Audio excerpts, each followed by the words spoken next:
funny. Yeah, really. Lame ass security. Thanks to the lame ass security, I'm going home. Going home. See, I just went home. No, I'm kidding. All right. All right. He left. He left. Yeah, cool. So yeah, we're continuing. Welcome everybody. Welcome to Slogan's Rock and Metal Extravaganza.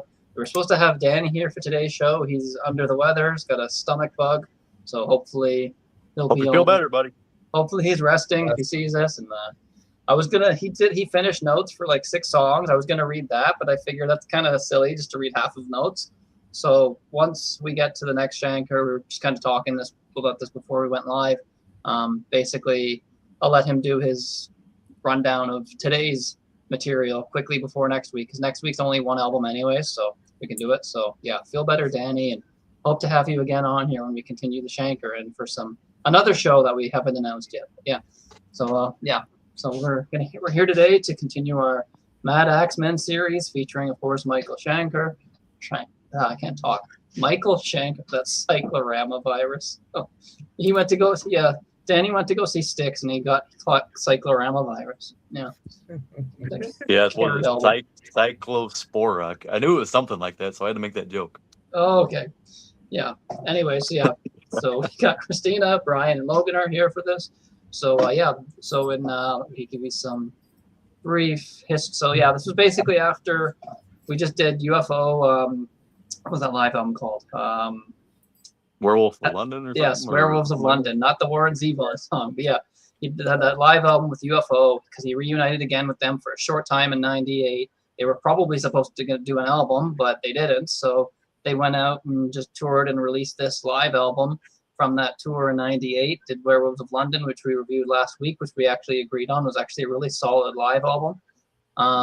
So that didn't last. He left in the middle of that tour too, and reignited the Michael Shanker group, and with another sort of a new lineup, but no, not really. Some guys are different. Well, one guy actually only one guy is the same on this one. So yeah, he released the Unforgiven in 1999, which we're going to talk about first. So on the lineup here, this came out February 11th, 1999. On vocals, we got Kelly Keeling, who we have actually talked about on this show before. He used to be, I think he's still, but yeah, he was also on that Blue Murder album, the second Blue Murder album, on the one song, I'm on Fire, which I think we all praised that song as one of the best songs on that album. Yeah, it's a good song. Vocals on that, and it's a fast, heavy driving song. So he sang on Blue Murder, on that second Blue Murder album. But reason he probably got that gig was because this band these guys had some music videos on MTV. They were popular for a very short time. They were kind of at the tail end of the hair metal era, Baton Rouge. On this album, it's just weird baby, very unforgettable album cover with that creepy, Chucky doll. Baton Rouge. Despite that, they're from Louisiana, but they're not actually from Baton Rouge. But I mean, they're from some smaller towns, but I guess Baton Rouge makes for a better band name. But yeah, Baton Rouge, that's the first one. It's called Shake Your Soul. And this one is Lights Out on the Playground, just kind of like a band shot. I'm not sure which one is Kelly. Yeah, what's interesting with Kelly, he was originally in Baton Rouge. They got 2 guitar players. Kelly's actually one of them. He doesn't play guitar with Michael, but he played guitar in Baton Rouge. Originally, he didn't even sing for Baton Rouge, which is crazy. It was the other guitar player that sang lead vocals for Baton Rouge. The manager, I think it was, and the producer sat down with the guy who was singing and said, listen, we like you as a guitar player, but Kelly's the way superior singer, so he's going to be the singer. So then they switched, and then he stayed on as a guitar player, and Kelly did guitar and vocals. So it's interesting because he wasn't even originally the vocalist. I think he was doing backing vocals, and they're just like, well, he's got this way stronger, more powerful voice, so he should be the front man. And that's obviously the right call because this guy's got a phenomenal voice, which I'm sure we'll get into on this album. So yeah, so that's a little bit of info on Kelly Keeling. Then on keyboards and additional rhythm, we got Seth Sneef Bernstein. There's not too much known about him. He was on the Michael Shanker Story Live, that live album that we discussed. So he's on that. He did some Kill My Dreams, mixed rock metal grunge mix CD. He co-wrote a song on there. Not much of anywhere else. Yeah, this guy's got like 8 credits to his name, and most of them are like just 1 or 2 songs on these this weird kill my dreams mix thing, and just he's mostly just been a guy that's kind of, I guess, did this few things with Michael, but not really much. I don't know. Maybe he's like a teacher, so I don't really know. There's not much information on him for music career wise. But and then John Onder on bass. You probably don't recognize that name, but he was he was actually in a band called Our Tension, which were like a metal band on Shrapnel Records. So they were actually a really heavy band. They were like progressive metal, actually. He was on 2 of their albums in '99 and 2000, so that's around this time. So that kind of makes sense. That's where Michael would have pulled him from. He was the bass player for this band, Our Tension, and the drummer Shane Gallus, who's also on this album, who was with Shankar on Written in the Sand, and I think a live album that followed that. He's played for everybody. Shane Gallus, he's toured with Yngwie, Julian Roth, Vinnie Moore, and Jeff Coleman. So this guy is, and he's in the Canadian all-star cover band Took with Todd Kearns and Brendan Fitz, who are part of Slash's band. And I actually saw Todd Kearns and Brent Fitz when they were doing that Triumph thing when I went to go see them. So they're actually in a band with this Shane Galas. I'm not sure how he says his last name. I'm probably butchering his last name, but yeah. A lot of A's, right? A lot of A's. There's a lot of A's in Shane's name. Yes, 4 A's. A lot of A's. Yeah, but he's a solid drummer. Like, you're not going to be a crappy drummer playing with some of these musicians that he's played with. Like, yeah, he's great, man. Yeah, Yngwie and Julian Roth and Shankar. Like, who can say that they've played with like 2 members of the Scorpions, guitar players, right, plus Vinnie Moore, who's in UFO, who replaced Shankar. So it's weird. There's all these connections. He's played for all these guys that were kind of in like the same realm and same bands. So he's connected. So we've discussed Shane's music before because he did like a few of the Shankar stuff we already talked about. But yeah, he was also in this progressive metal band with the bass player on this. So Michael knew what he was doing. He's got a bass player and drummer, his rhythm section to play on this album with him. So he was always able to like find, like, he could have gone with like super famous guys, right? But I guess he wanted to give like a chance for like these kind of session guys, I guess you could say, who play for certain people. So good on Michael for that, I guess. And then there's 2 other additional guys on some other songs. I'll mention that when I get to those songs. But so we'll go through everything. So we'll start off with Christina. What's your thought on the song Rude Awakening, which opens up the album? I thought it was a hard rock opener and it had a heavy groove. The solo was pretty good, I thought.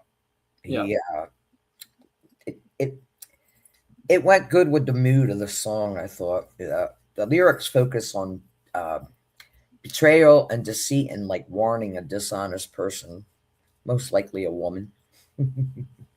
Rude Awakening, yeah, probably.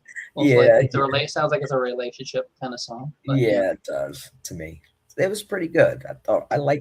I enjoyed this album. I did. Cool. Yep. Ryan, your thoughts on Rude Awakening? We're doing the studio, right? Studio? Yep. And this is the album cover, by the way, Unforgiven. Michael looking serious. Yeah, cool shot of Mike. Good. I wasn't expecting the singer so well versed and prepared as the other ones, especially some of the decisions that he's made in the past. But this singer really kind of stuck out, and I actually thought for a minute it was Macaulay for a minute, but it wasn't. He sounded really similar to him, so he kind of threw me off in a few different areas in the songs where he was hitting those high notes, and I was really impressed with it. It's a great blues song. It actually had like a Paul Rogers vocals to it. I thought there was a lot of I don't know, I felt like that there was trying to be grunge influence into this, but it actually sounded like a heavier company to me. So I thought the keys were fucking brilliant. I thought it was short and simple as a good opener, and everything about it just sounds like he's been listening to Bad Company. So just not bad, the Swan song label. Cool. Logan, your thought on Rude Awakening? I thought All right, yeah. So I kind of Brian, you're breaking up a little bit. I thought he was. Oh, he's still going, Brian. You good? I couldn't. You're broken up. No, you're good now. All right. He's good. All I right. got bad company out of So, all right. So basically, what I thought about it, I thought it kicked the album off really good. It had like a halftime feel in the riff at the start, which kind of what Brian was talking about. I think there is some grunge influence on some of the riffs on this record. I feel like that first riff on this song kind of has that to it, heavier kind of feel. But Kelly's like bluesy, soulful vocal kind of comes in, and that kind of is like the best part about the record, I would say. And also something to note, Kelly wrote all the lyrics for this album, and Michael wrote all the music. So, I just think that was a great pairing there to have them two together there. And yeah, I think he brings a different feel from the previous singers to me. Kind of like I said there, Paul Rodgers. Brian brought up Paul Rodgers. I hear a lot of David Coverdale in his voice too, but he's got his own thing going on too. Which I thought was pretty cool. And yeah, I like the way the tracks kind of set up. About 2 minutes in, Michael plays a melodic lead over the main riff. I thought really fit the song well. And then he moves into the chorus where he also does some more lead work. And then Shane gets to show off some drum work too. There's like a little drum break in this song, which I thought was cool. And Michael turns on the wah pedal a couple times on this album. This is one of the songs where he does it towards the end. And Kelly's vocal is kind of going over the top of it. I thought that was pretty cool. Yeah. And yeah, I just think the whole album kind of shows the side of Shanker's playing we probably haven't heard in a long time. Kind of that bluesy thing going on. A little bit of Written in the Sand had that, but I just feel like the songwriting is kind of more stronger here to me than Written in the Sand. So it might have something to do with Kelly. He might have been the better to me. I might have preferred his vocal over the guy on Written in the Sand. But yeah, I just thought it was a great combination on this one. So really thought it was a strong opener. Cool. I agree with. Yeah, the singer should have been on the last album. Maybe they just didn't. He's got a great. He's phenomenal. I think he would have done great on Written in the Sand. I was thinking that too when I was listening to this album. I'm wondering how Written in the Sand would have sounded if he was on it. Yeah. But Baton Rouge might have still been going on then. I don't really know. I like Leaf Sundin's voice, but it doesn't really fit that style of music. He's not a bad singer, the guy on Written in the Sand. He's got more of like this acoustic style of singing or something, or he doesn't have like this crazy high range for like a rock voice. He can sing. Like, I don't want to bash the guy too much because he's on a Michael Schenker album and I'm not. So it's just like, like he's talented, obviously. It's just Michael didn't really seem to keep singing. I guess he just pretty much hired who he wanted for certain albums. Maybe he's just bored. It's a project to him, right? I think he just likes working with different. I think he just likes working with different people because he's on good terms with all of his former band members. The only one he doesn't really get along with is Phil Moog and his brother. Yeah. Well, for the most part, he has no real issues with anybody. And those are pretty much the two he's known the longest too. So And I'm sure it's not just one side. I'm sure Phil's not innocent in the whole thing. Like. Probably Phil not. Phil was known for getting in fights. He was a bit of a drinker and picking fights too. So Michael's not all by himself. But So anyways, Rude Awakening. Actually, the rhythm guitar, Logan, you're probably gonna wonder, really? The rhythm guitar on Rude Awakening. So it's not actually played by the Seth Bernstein because it is there's additional musicians listed here. The rhythm guitar on Rude Awakening, which is a great killer riff, is actually done by Louis Maltadano. He played guitar for the band Train.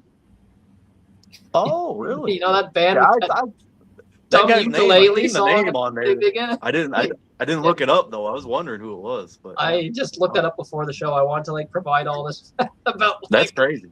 I just wanted to provide who this guy was. There are quite a few of them that did rhythm guitar on different ones that did rhythm guitar on that album. Yeah, he always had rhythm guys play just because if you to do the songs live, right, you kind of need that rhythm. Otherwise, you're just losing half your sound.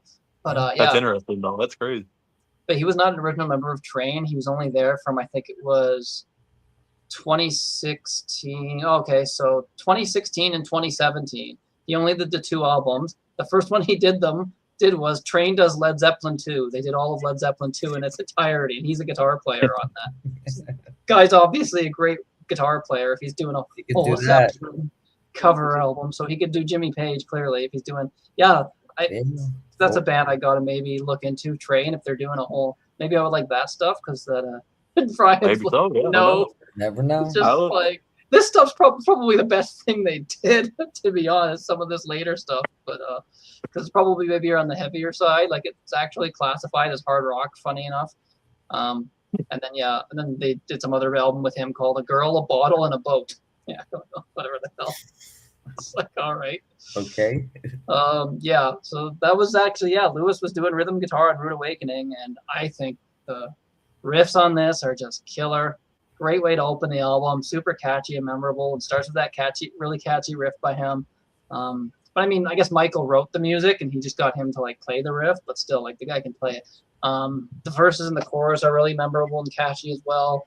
I like the part where it gets really mellow with these quiet guitar and keyboard parts that sort of build into the solo, which Michael nails. I just think it's a great bluesy melodic guitar solo with a great tone.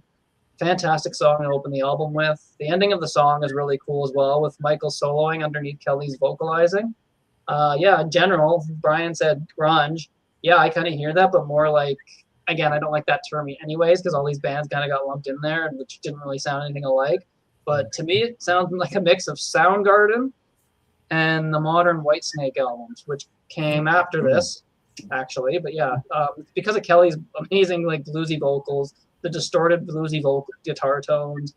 Yeah, I just find Kelly, Chris Cornell, and David Coverdale kind of all have similar voices. I hear the Paul Rogers, but at times I even hear a little bit of James Dewar from Robin Trower's band. Oh wow! I hear a little bit of that, and some of when he like kind of like does like almost like this whispering vocal when he kind of is like being quiet. He kind of has that. This guy's got a killer voice. He's got like a combination of all these great singers. So, and I wouldn't say he's just a copycat. I'm sure he's influenced, but your voice is your voice, right? Like you can only imitate a guy as much as you can. If you don't have the right voice, you're not going to be able to do it. But yeah, he's got a great voice. Phenomenal singer, and he really elevates this music, which is already really good anyway. So, great sound on this. Something different for Michael.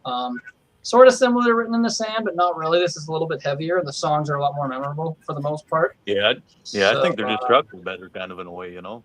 Yeah. So then we go into The Mess I've Made. So what's your thoughts on that one, Christina? Oh, hold on. I was having technical difficulties here. My thing was spinning in circles. Quite too many people on the internet around here. That's weird. Yeah, it's not showing on our end, so you're fine. I wanted fiber optic, but here I get this crap, you know. Cable crap. All right, so The Mess I've... Uh-oh. Oh, that was bad timing. Jinxed it. Oh, Jesus. What the hell? You almost got the title out. It's like The Mess I've Made. Yeah. Uh-oh. Christina's frozen. Is there a pun I can make on here? Is there any song on here that I can... Yeah, no. I don't know. I'm just not going to say anything because I could say something, but I'm not going to because it's working right now. So. Oh, my God. She's got caught she just said something in the chat about it. So that's I'm not going to say anything. You curse your service provider. Yeah.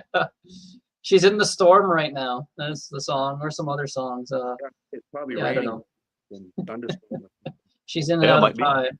I don't know. Anyway. In and out of time. All right, Brian, what's your thoughts on The Mess I've Made? I like this one. It was a good follow-up to and I liked the opener. So I usually put little notes and things by my writings, but yeah, I like the opener. This one I like too. They kind of hit right back to back. Heavy rock. It's got really good drum grooves in it, and you know he's more bluesy, and he's not so much showing off with like all the stuff that he's already done before, which is good. So I kind of like when he kind of just relaxes and kind of goes with the groove with the song. I like that. I'm just making sure she can get back in. Oh, what the hell's going on? That's crazy. Now they're both going to have to do the reviews next show. Everyone's going to be gone. It's going to be just me. It's like, oh. I would always join you. All right, cool. So, Logan, your thoughts on this one? All right, yeah. So kind of what Brian said, he talked about groove. There's a lot of groove on this song, I feel like, you know. Got like a killer kind of blues riff. Got a great melodic line, too, that it goes into before the vocals come in. It's kind of set up like how the first song is, in a way, like that. But I like that kind of style for him, you know. And I love the groove the band lock in on the track, like I said. It's got like a heavy bluesy vibe, I feel like. Schenker's lead breaks in this track also really lend well to the song, like usual. You know, he always usually finds something to fit into any kind of song, really. So, and yeah, it's not much more to say to me. Maybe in a different time period when MSG was a little more popular, I feel like the song could be remembered a lot more than it is, you know, because unfortunately, you know, we're getting into the point, you know, probably only the hardcore people would know, you know, this album and some of the tracks, you know. So, yeah, I'd say this one's an underlooked kind of gem from his catalog. You know, I really like this song. I thought it was a good, good rocker kind of going on. Cool. Yeah, I like this one too. Another gritty but melodic song that's really catchy. Reminds me a little bit of 80s Bad Company. So there's the Paul Rogers thing kind of coming in. There's a really cool Brian Howe too, a little bit, right? Huh? Yeah, a little bit, a mix of both. There's a really cool guitar line that goes throughout the song. You can kind of that you can hum along to, and the song ends with some great melodic soloing from Michael. Fortunately, fades out, but there is a live version on the next album we're discussing that kind of gives it somewhat of a proper ending, but still a great song even with the fade out on the studio version. So yeah, right off the bat, some really two strong songs. So Brian, what's your thoughts on In and Out of Time? Yeah, I like this one. I put a nice big chug next to it. It's got really heavy chugging in it, so it's got the chug chug chug, which I really liked. It's got a mix of the light and hard melodies, so that kind of threw me off, but I really enjoyed the way the contrast was. So as he's going through the song, I think it's. I even wrote strangely likable, you know, because it's just strangely likable.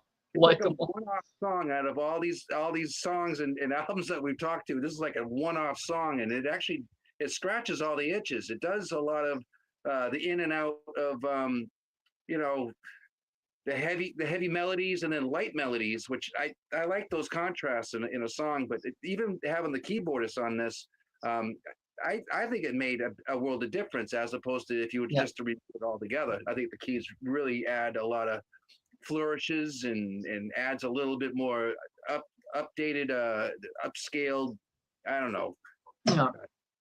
It washes over you, I should say, right? But I thought, and it doesn't bury the guitars, right? It's not just like it's burying the guitars in the mix. Well, you guys gotta think too. This is kind of calling back to the signature sound of the band, you know, because that's how the lineup used to be, you know, with you had Paul Raymond, yep. Just simple like key parts. They're nothing too crazy or fancy, and it's not overbearing, right? It's not just like you're drowning out the music. It's a strange structure, but I really liked how it worked on this, and I thought that was kind of cool for a third song because I usually like the first song, usually the third or fifth song, the seventh song, usually the last. There's a show, Brian's 7th favorite song on albums. Favorite 7 songs. Same numbers: 1, 3, 5, 7, and 9 or something. It's usually the odds, but yeah, this one. Top 7th songs on studio albums. Say that really fast. That's Dan's next show. But it was very heavy, and like I said, it was so strange. It really kept your interest throughout the whole song. I really enjoyed it. I was waiting to see where it was going to go next, and yeah, I listening to this over the past week was great. I really enjoyed it. Cool. Logan, your thoughts on that one? Oh, I'm kind of in agreement with Brian. I mean, like I ended my notes, I'll say that first. I thought they packed a lot into a less than 4-minute track because there's a lot going on in the song. Really, I mean, it's got like cool syncopation between the instruments at the start, kind of like a quick run of notes with Michael and John Odner and the bassist or the drummer Shane. And they all playing together in time. I thought that was cool. Probably took a minute to figure that out, you know. And that's another thing. I mean, these guys, Sydney talked about them being in a progressive metal band. I mean, stuff like that's probably nothing to them, but you know, you get like a regular rock band doing that, and they're probably just laughing at them, just like right. So this one's kind of more musically challenging a little bit at the start. I thought, you know, kind of memorable and cool sounding. I thought, and like Michael said, Michael's chugging on one note with those other chords like popping in here and there. I thought that was just like a great arrangement, you know. Yeah. And yeah, Kelly alone is a highlight himself, delivering another great vocal, I always thought. And the second section of the track, when it kind of slows down, it kind of reminds me of Mad Axeman a little bit, how it like gets softer, you know. And I know Gary Barton gets a little bit higher in the vocal. I don't think Kelly does that as much there, but it kind of reminded me of that, you know. And and then Michael shows some acoustic off, some of his acoustic playing, which I thought was cool. That's another little thing about this track. I mean, just throws that in there out of nowhere, you know. And I thought that was interesting, you know. And I like the sudden ending too, with the last sounds you hear, or that the shrugging guitar line, then it just fades kind of thing. Yeah. But yeah, I just think it was a really cool song for 3 minutes and 44 seconds, I think it was. So it was pretty short, but it's memorable, I feel like. Kind of like what Brian was saying. So Yep. So yeah, 3 for 3 for me so far. Cool. I'm a little different, but yeah, okay. I'm not gonna. All right. So yeah, this is a dark sounding one that mixes a bit of doominess with some quiet ballad parts. But I love the Yep. riff that's going throughout most of the song, as well as the melodic lead lines. Kelly also shows off a different side to his vocals, singing in a higher register. There's not much in the form of a guitar solo in this one, so it kind of knocks it down a little bit because of that. There's some, Yeah, that's true. Yeah. There's some slow, like little bluesy leads mixed in with some slow, catchy riffs. Not, I wouldn't really call it a solo though. Yeah, a little bit of acoustic guitar underneath. It's a cool little breakdown though, but I don't know. I kind of would have preferred like a flashy guitar solo from Michael, but it does still do a good job at providing separation from the verses, which the song ends on. I think Kelly's vocals are like the highlight of the song for me. Good song, not my favorite on the album, but still an enjoyable listen. So yeah, I think 3 for 3. They put 3 strong songs right off the bat. So yeah. Cool. So next is Hello Angel. So the song's about Logan, apparently. So, well, don't get it confused with Hey Angel, right? From Hey Angel, yeah. So. Hello Angel, Brian. What's your thoughts on that one? Yeah, this one kind of threw me for a loop too. I just put a big question mark next to it because I wasn't sure if I liked it or not. And I did go back to it, and I didn't update my notes, but it's a heavy off chop, like with the drums, like it's got a shuffle beat, but it's got like almost that, oh God, it's almost like this Peter Criss drum beat, and then it's a ballad chorus, right? So I was going to say it's another example of mixing, heavy and light structures again within the song. So I don't know. I wasn't really. I don't really know what I think about it. I don't hate it, and I'm not super happy and ecstatic about it. But it sits right in the middle of the pocket. But I like what the drums are doing throughout that whole song. I really liked a lot of that. And like I said, it's got the ballad. But again, like you said, with the singer, I think he's really kind of the highlight on all of these. And I like the fact that Michael stepped away from all the the noodling and the crazy and the over caffeinated. Maybe they focus more on the song, right? Kind of thing. Saturated, yeah, solos. I like that he actually took his time, and it seemed like he took his time writing it as well, in my opinion. So I thought it was another good one, but I don't know where this sits within the album for me. It's in the middle, but I don't know. I'd have to listen to it a couple more times, but yeah, it kind of threw me off a little bit because, like I said, it's heavy, it's ballad. Yeah. Cool. All right. Logan, your thoughts on Hello Angel? Kind of the same thing. Kind of me and Brian are matching up here. I mean, I thought it was an interesting song. It had a few different changes in it. Kind of had a slow bluesy intro from Michael, which kind of dived into this hard charged heavy rock section for the verses, which I think sounded really cool. Then it dives into like a slower pace for the chorus, which the chorus kind of reminded me of like what was coming out around this time, like in '99. It sounded like something from a band from that period, just the chorus kind of reminded me of that. It's not really a bad thing though. It just like reminded me of that. And Michael plays some more wah at the end of this, so I always thought that was great, And something to add here, I'm sure I'm stealing Sydney's thunder here, but Jesse Bradman plays the keys on this track. Yeah. And a few others on this album. Jesse Bradman was technically in Night Ranger for a little bit.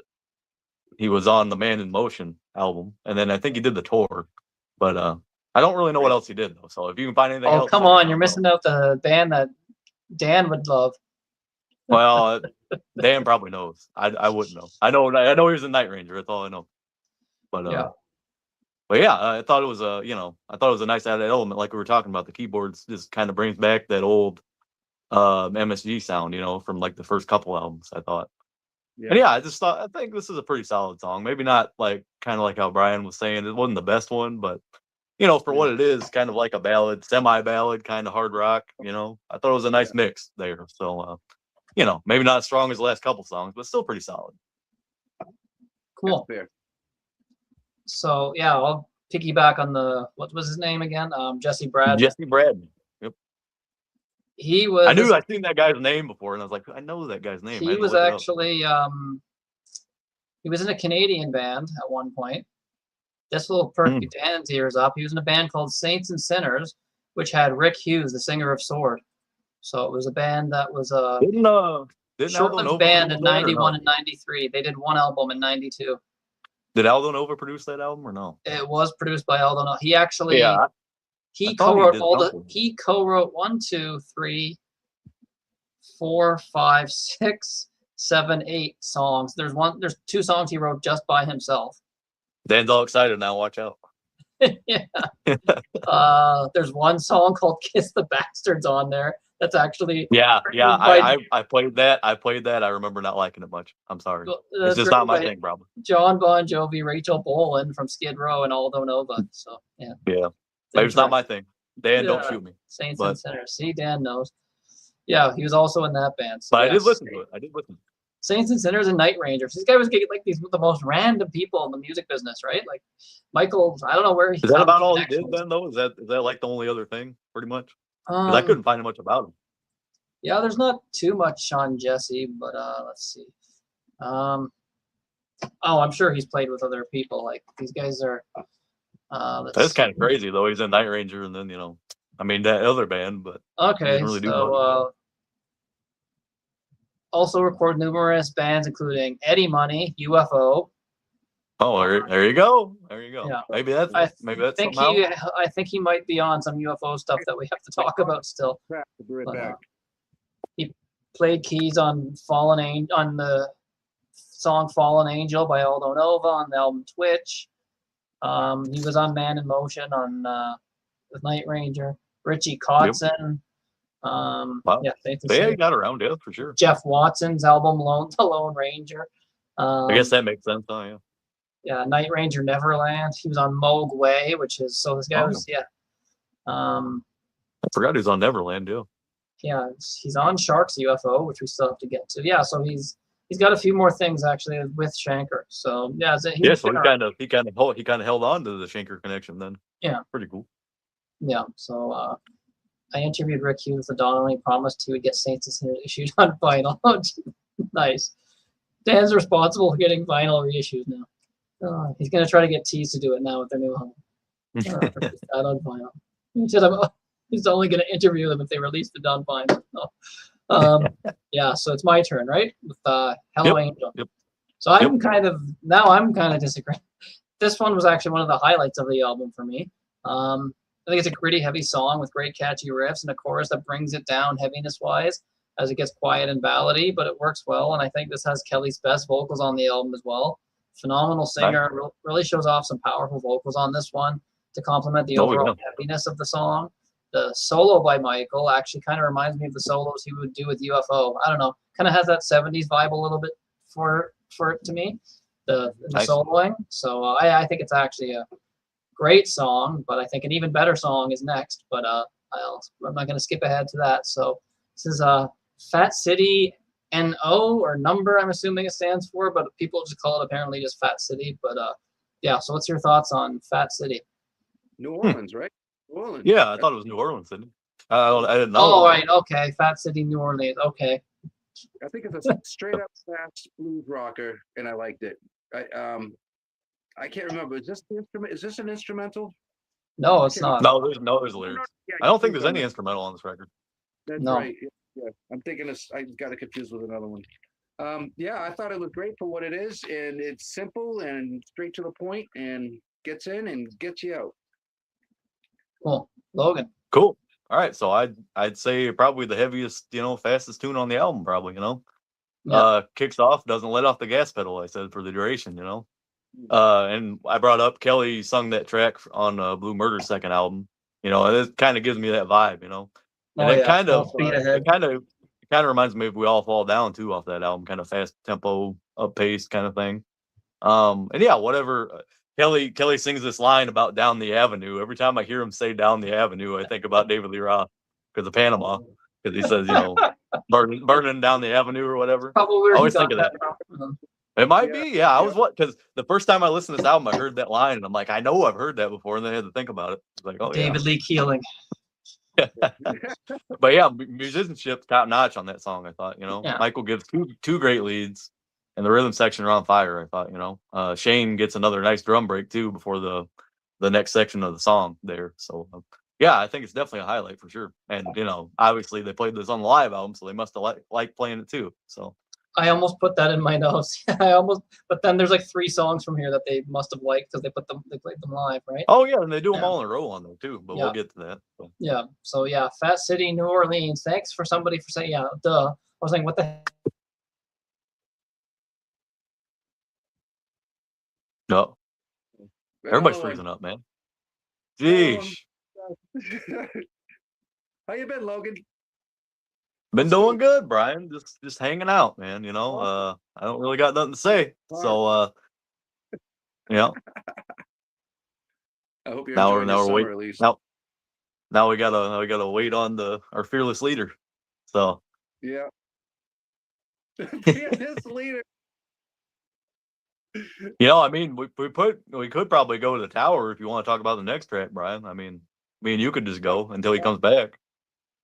This is another example of grunge for me, and you can really hear it in the tones. You can hear it in even in the chorus structure that he was trying to get like I don't know if it was a Pearl Jam highlight something. I liked it. I thought the tower was really good. It's a heavy groover, and I said it's a grunge attempt. I think the lighter singing I really liked with the harmonies. The harmonies on this song were really awesome. They really kind of stood out, and I think it makes the song really more listenable. But it's a slow burn because it takes forever for it to get somewhere where you can identify where it's going to go. So I thought it was really good. So I basically said the same thing about Tower. It's got like reminds me of that late '90s style, like we were talking about. It's got a really heavy riff. Overall, has a darker sound than some of the other songs on the album. I would say Michael does a lot of palm muted hits that it reminds me of Mother Mary in a way because Michael does that palm muted thing on Mother Mary too. And yeah, the ending's really cool with Kelly's vocals and Michael's guitar soloing going together nicely, I thought. And yeah, I see a lot of people like on YouTube comments really enjoy that track. So that must be one of the highlights for some people. So I just skipped the tower, Sydney, because I didn't know what to do. So me and him talked about Tower while you. All right. Really fun. So I guess you I go don't know back what to the hell. City. The computer just restarted. I don't know what the hell's going on. Like, I didn't even do anything. I don't know if I have like some weird setting from a freaking Windows update where it restarts but I'm active. I'm moving the mouse around, so I don't know why the hell it would restart. I don't know. Weird. Yeah. Be nice to your internet. Yeah, I don't know. The internet wasn't cut off, so I don't know what the hell. I'm not gonna say anything. Like Dan said right there. I'm gonna restart on you while you're doing your stream. I don't know. Maybe there was an update in it, but it didn't take long. The computer came right back on. Like that was not long at all. So like I don't know what the hell. Yeah, it's weird. Strange. You're back. Yeah. All right. Yeah, I kept the ship sailing. Well, now it's gonna sink. No. We're gotta go back now. Now I gotta find the freaking notepad that I had. Okay. All right. What are we on? So I'm on Fat City, North America. Yes, sir. New Orleans. North America. Yeah. Christina says she's probably gonna have to do her notes with Danny on the next show. So that's what's Anyway. Right. It'll be all right. It'll be okay. The review for this album is gonna be next week or the next Shanker. Jesus. At least we got 3 of us, I guess, right? He took the oars, took command, and avoided Sid's iceberg. Yeah. All right. Not gonna jinx it. All right. So what are we on? So I'm on Fat City, New Orleans. Yeah, this one's my favorite on the album. Fast tempo rocker with more great singing from Kelly, who hits some higher register screams. Great metallic solo from Michael on this one. Shane does some great catchy hard-hitting drumming right after the solo, where it's just him with John's bass underneath before going back to the verses. Very memorable part of the song and really well done. Song ends with some more lead work from Michael, followed by some excellent gritty vocals from Kelly. It's an amazing song, a super high energy, which is also on the upcoming live album that we're also going to discuss if my computer decides to be nice. So yeah. Let's hope. So you guys did the tower already. So I don't know what you guys said about this, but yep. I said another dark sounding one, but not a highlight for me. We'll see what you say. We'll see what you say. See how contradictory I am to you. But yeah, another dark sounding one. Not a highlight for me, with Kelly's vocals being the highlight, though. Kind of reminds me of that slow, doomy stuff Dio was doing later on in his career, which I'm really not too crazy about. I prefer the more up-tempo stuff when it comes to this kind of style of music. Okay song, but nothing that grabs me too much aside from the vocals. Kind of seems a little bit too much 90s grunge for me, but yeah. I almost said kind of the same. Okay. I said it wasn't exactly a highlight for me. Okay, but, so it's like, I thought it was a song. decent song. It got a nice riff to it, you know. But I did mention though when you were gone, a lot of people like in the comments for like the album, a lot of people were saying that was a highlight for them. People just like songs called Tower. Yeah. Danny said that in his notes. I'm not going to read all his notes, but he did make a joking comment that about Michael stole that from him. Well, you gotta rank the songs called Tower now, huh? Yeah. I joked that with him. I was like, gonna do a Tower song ranking. Angel, Alcana, or Shanker. Yeah. I'm sure there's probably tons more of the albums. Well, this one's just Tower, right? Not even The Tower. The other ones were both The Tower, weren't they? Yeah. So yeah, it's just an okay song. But so then we get to Pilot of Your Soul, which ends up on the live as well. So Brian, what's your thoughts on? It seems like Michael picked all the songs that we actually liked to play live. So it's like we have the same taste as the guy. Like it's just we're right because Michael just liked them too. Yeah. What's your thoughts on Pilot of My Soul or of Your Soul? Yeah. It was uplifting, rocking melody. Yeah. This got you pumping. I thought that this was good. It sits perfect in the album where it's like you came off of you came off the high. This one's getting ready to set you up for the rest of the album, and I really liked where it went with it. It's got the big drum breakdowns in the middle of it, and it's got the wicked melody solo in it, which I thought was nice. Of like I said, Michael stepping back from all the crazy noodling and stuff, which he can do perfect. But on this, it hits you right in the feels. I thought it was very good. Like I said, I think this song gives you a reset for the rest of the album. Yeah. Sorry, I'm just laughing because the comments right now. It's just ridiculous. All right, Logan, what's your thoughts on Pilot of Your Soul? Pilot of Your Soul. Take me to the pilot, Elton John. Yeah. That's what it made me think of. but yeah, it's got it's another song kicks out. It's got a really heavy in your face riff, I thought, which leans well into Kelly's vocal. Got a nice melodic chorus comes in. It's got a real bright kind of sound to it. It's probably in a major key. I'm not entirely sure. Danny would probably know that chord sort of thing. It's got some additional melody lines from Shanker before we're brought back into that heavy riff for the verses. And Michael delivers a solo that fits the song to a T, I thought. And I really enjoyed the song. And I think it goes to show, when you're about 30 minutes into an album and they're still putting some memorable songs on it, that's you're probably gonna like the majority of the record, Yeah.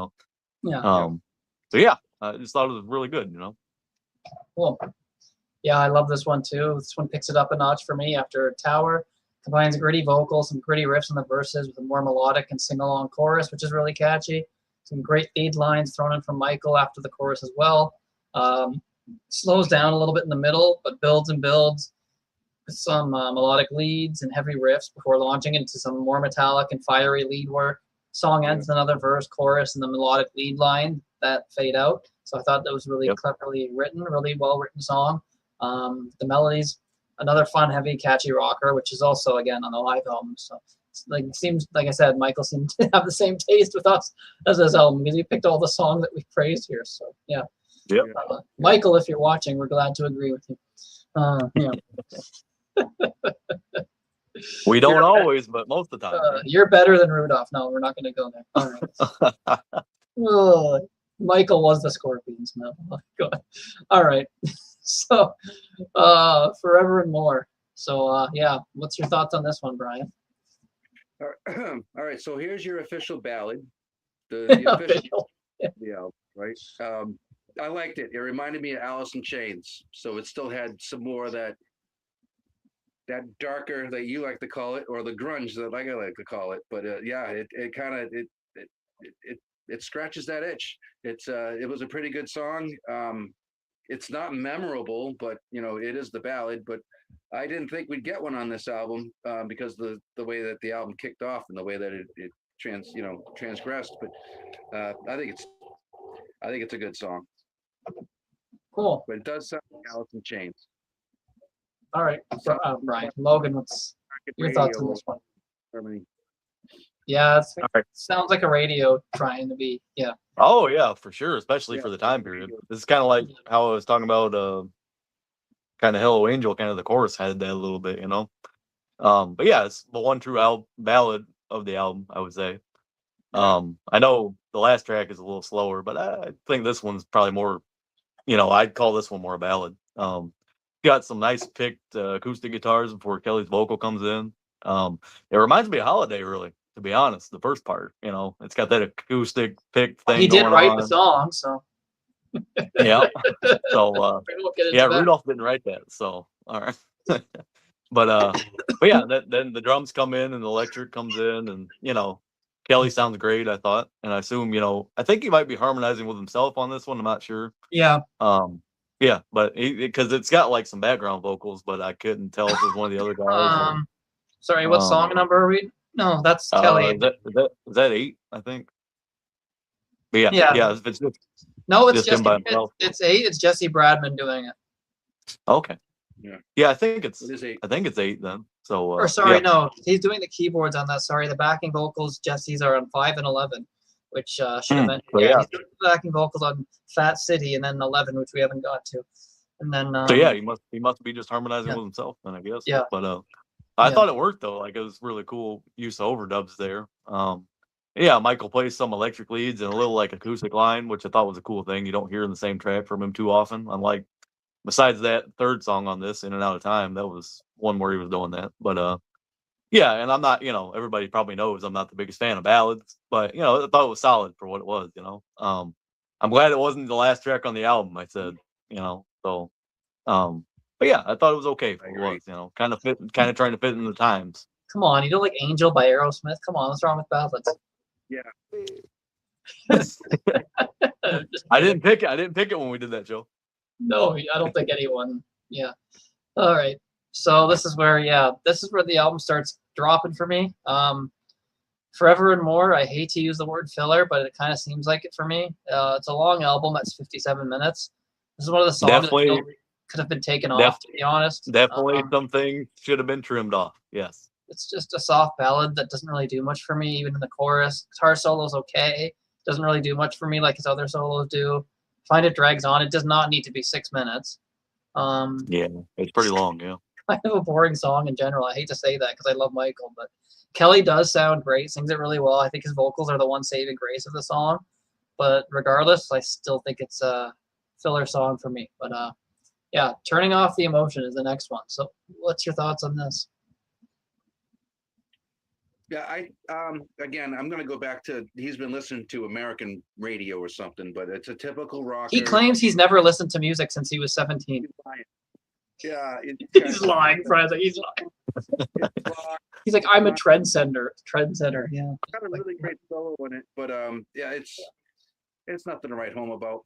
It's not something memorable for me, I should say. But I think everything was a really good effort throughout this whole album, and I think it's going to score high when you ask. Yeah, I don't know. I hate to throw Michael under the bus, but like, cause yeah, he's made the comment that he stopped listening to music when he was 17, so he could be creative and not copy anybody. He's like, I'm a trendsetter. I set trends. I don't follow them. I'm just, yeah, I don't know. Album sounds just like stuff that was done before. Like, I don't know. Macaulay Shaker Group sure fit into the hair metal scene pretty well for that. I mean, even this, it has this 90s. But I mean, he has other musicians. Maybe they're pulling some plugs and saying he says like he says he doesn't go out of his way to like physically put on an album. That I can believe. But he says he'll hear something and he'll be like, oh, that's good. What is that? So he admitted he'll take inspiration sometimes if he actually hears something and he's just like, oh, what's that? But he doesn't go out of his way to actually put on music, which is kind of which would make sense for the stuff we're kind of saying. I mean, some of this stuff, like on this album, maybe he's hearing some of the stuff on the radio. Who knows? I don't know. He said he heard the Black Album by Metallica and thought it was like the greatest thing.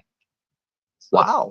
This album is called The Unforgiven. So yeah, he heard that and he's like, oh, I thought that was really great. He's like, I think I heard, I can't remember what song he was saying. He's like, I heard this song from this Metallica Black album that apparently was like this big album at the time. I was just sitting out like eating. I think he was like eating at a restaurant or something. He's like, the song came on, and I thought it was a really beautiful song, and I'm like, oh, who is that band? Who does this? It's just like, so I don't That's think funny. he's lying, but like, yeah, he's very strange. I wouldn't put he just. I mean, look at the material he put out, right? It's like, when this guy have time to actually sit there listening to music? To be honest, Oh yeah, no, yeah. it's just like, I do kind of believe him, but it's just like, yeah, it sounds weird when you say that. I don't listen to music since I was 17. Yeah, like Probably being not purposely, I guess. He doesn't sit there going out of his way to put out albums. being a musician, you eat, breathe, and sleep this stuff. You know, you're always looking for something new. You're always looking. It's not You like would you think, but turn it off and then what? You're gonna stay in some kind of cryotonic stasis for like the Yeah. next 40 years. he just seems like the kind of guy that just locks himself in a room and just starts writing. Doesn't have any time to listen to anybody else's stuff. Well, especially when he was making like them acoustic albums, it's that just seemed like something out of left field that nobody else would be doing for that kind of Yeah, style. So who knows? Yeah. I mean, I don't know. yeah. But yeah, I think here this is again turning off the emotion. Again, this one also seems like filler, very generic. Decent solo for Michael, but nothing memorable, super memorable. Just kind of this sort of mid-tempo song. It just sounds like it could have been done by like any '90s band. Yeah, really not much to say about this one. As I said, I just find it super generic. And then we You want me to go too, Sydney? Live for. Oh, you didn't go yet, did you?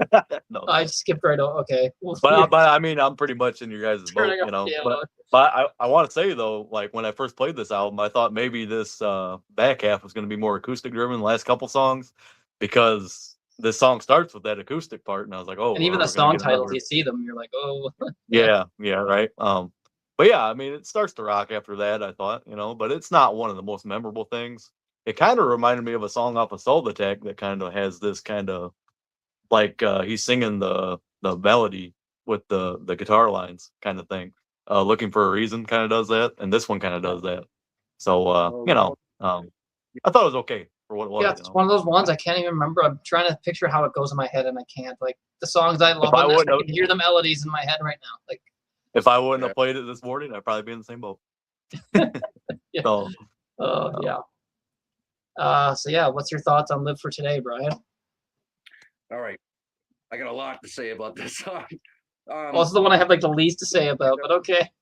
The drums really stand out on this, Five and I love paragraphs. it's got that big, beautiful bell ride that I love. It's got tribal Oh, drumming. Brian's talking about beautiful bell rides again.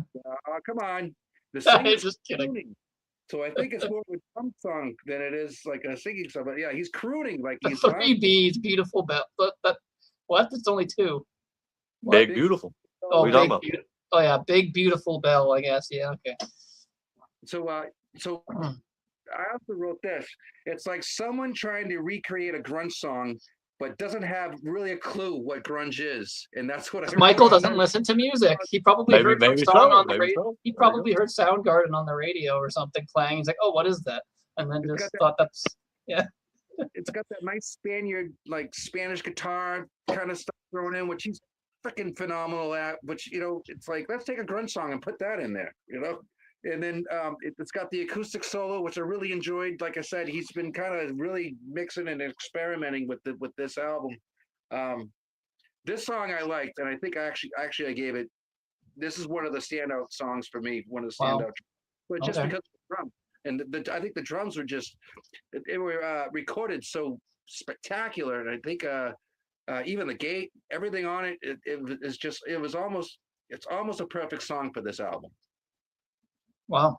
Cool. Like I said, it's like trying to recreate something that you don't know what it is, but you don't know what it is. You've heard it, but you don't know what that So I is. guess that makes sense after you know his stuff. I mean, Maybe that defends his whole "I don't listen to music" thing, right? Like he doesn't put on music.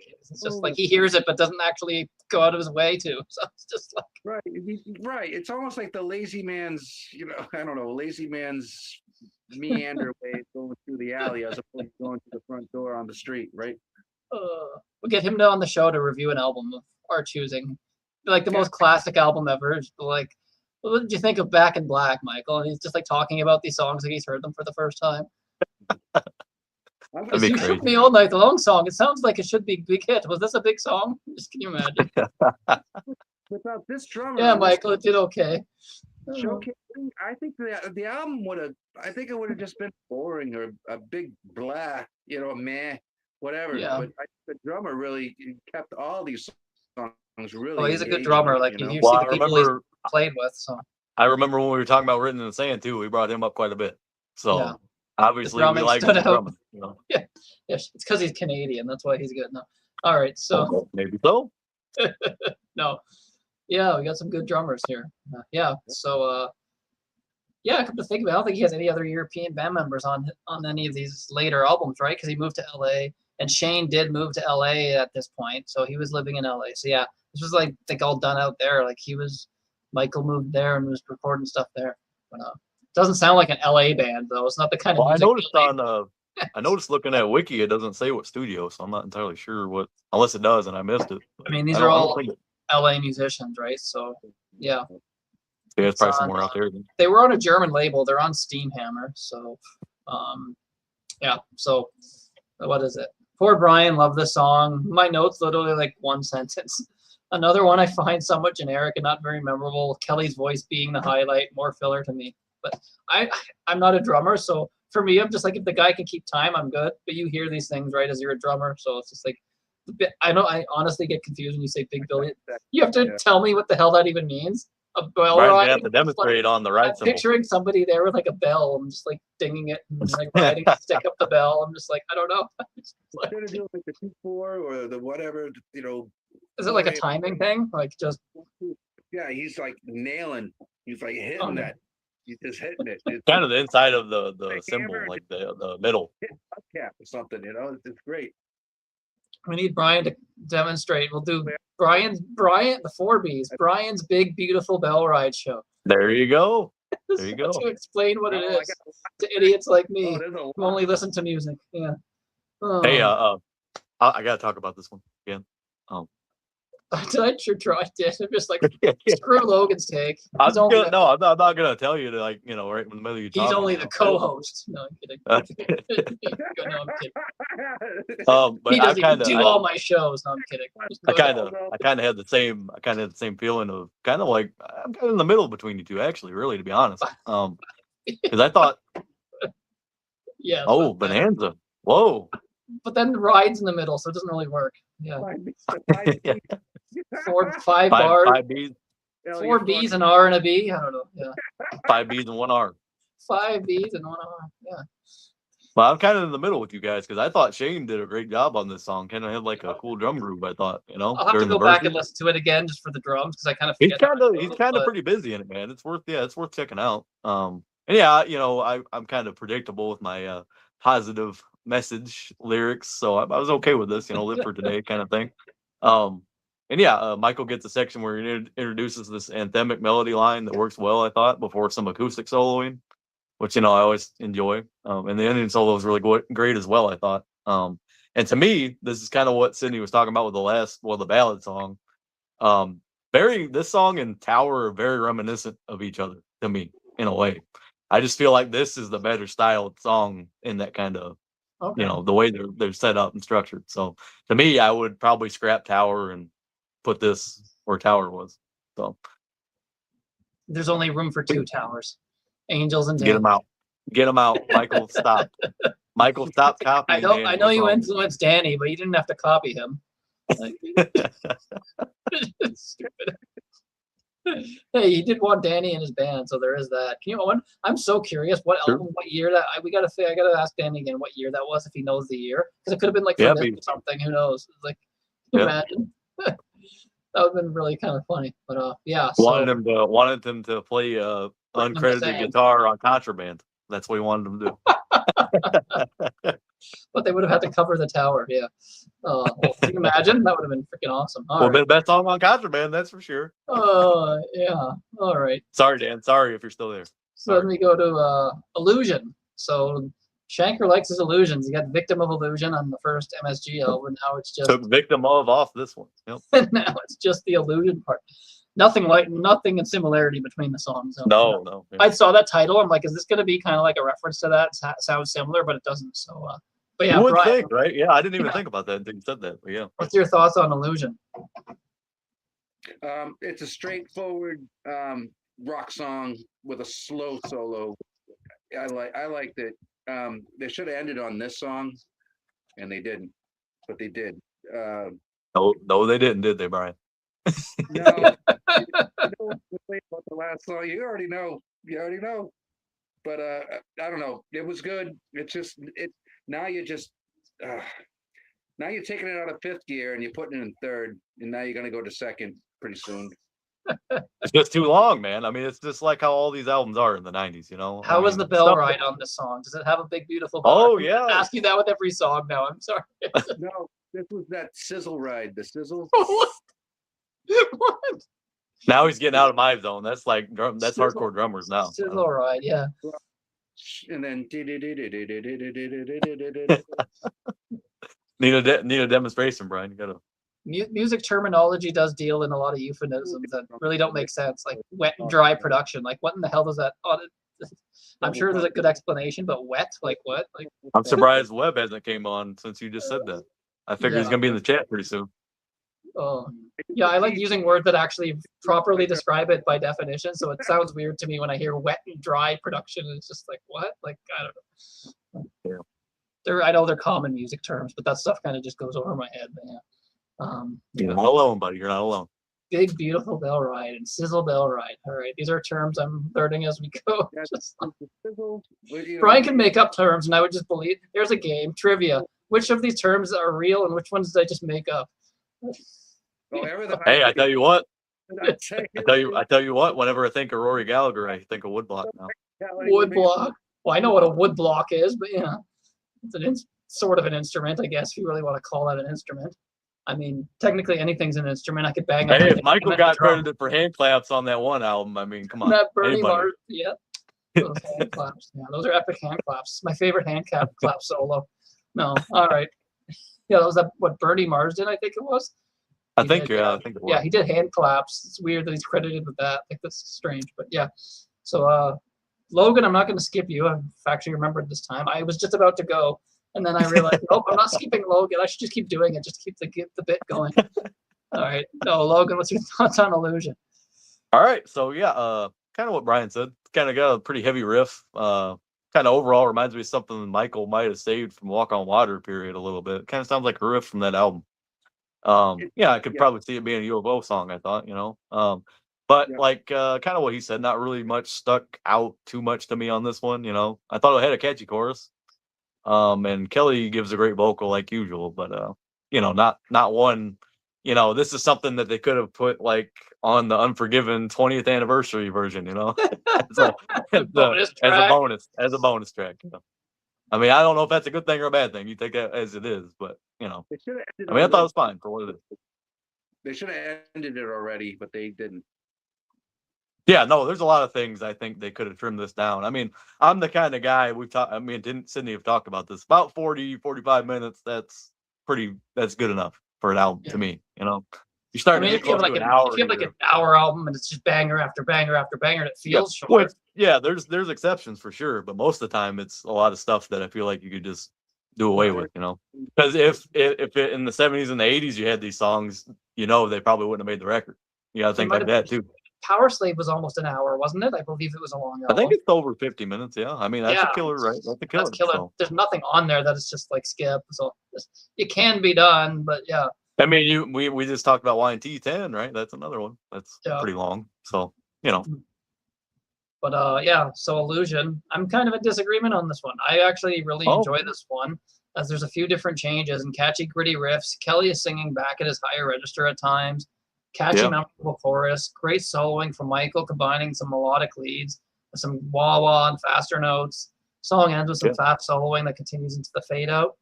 A great song after a few letdown songs for me, and this should have been the end. So I agree with you on that one. Because this ends on The Storm. So what's your guys' thoughts on that?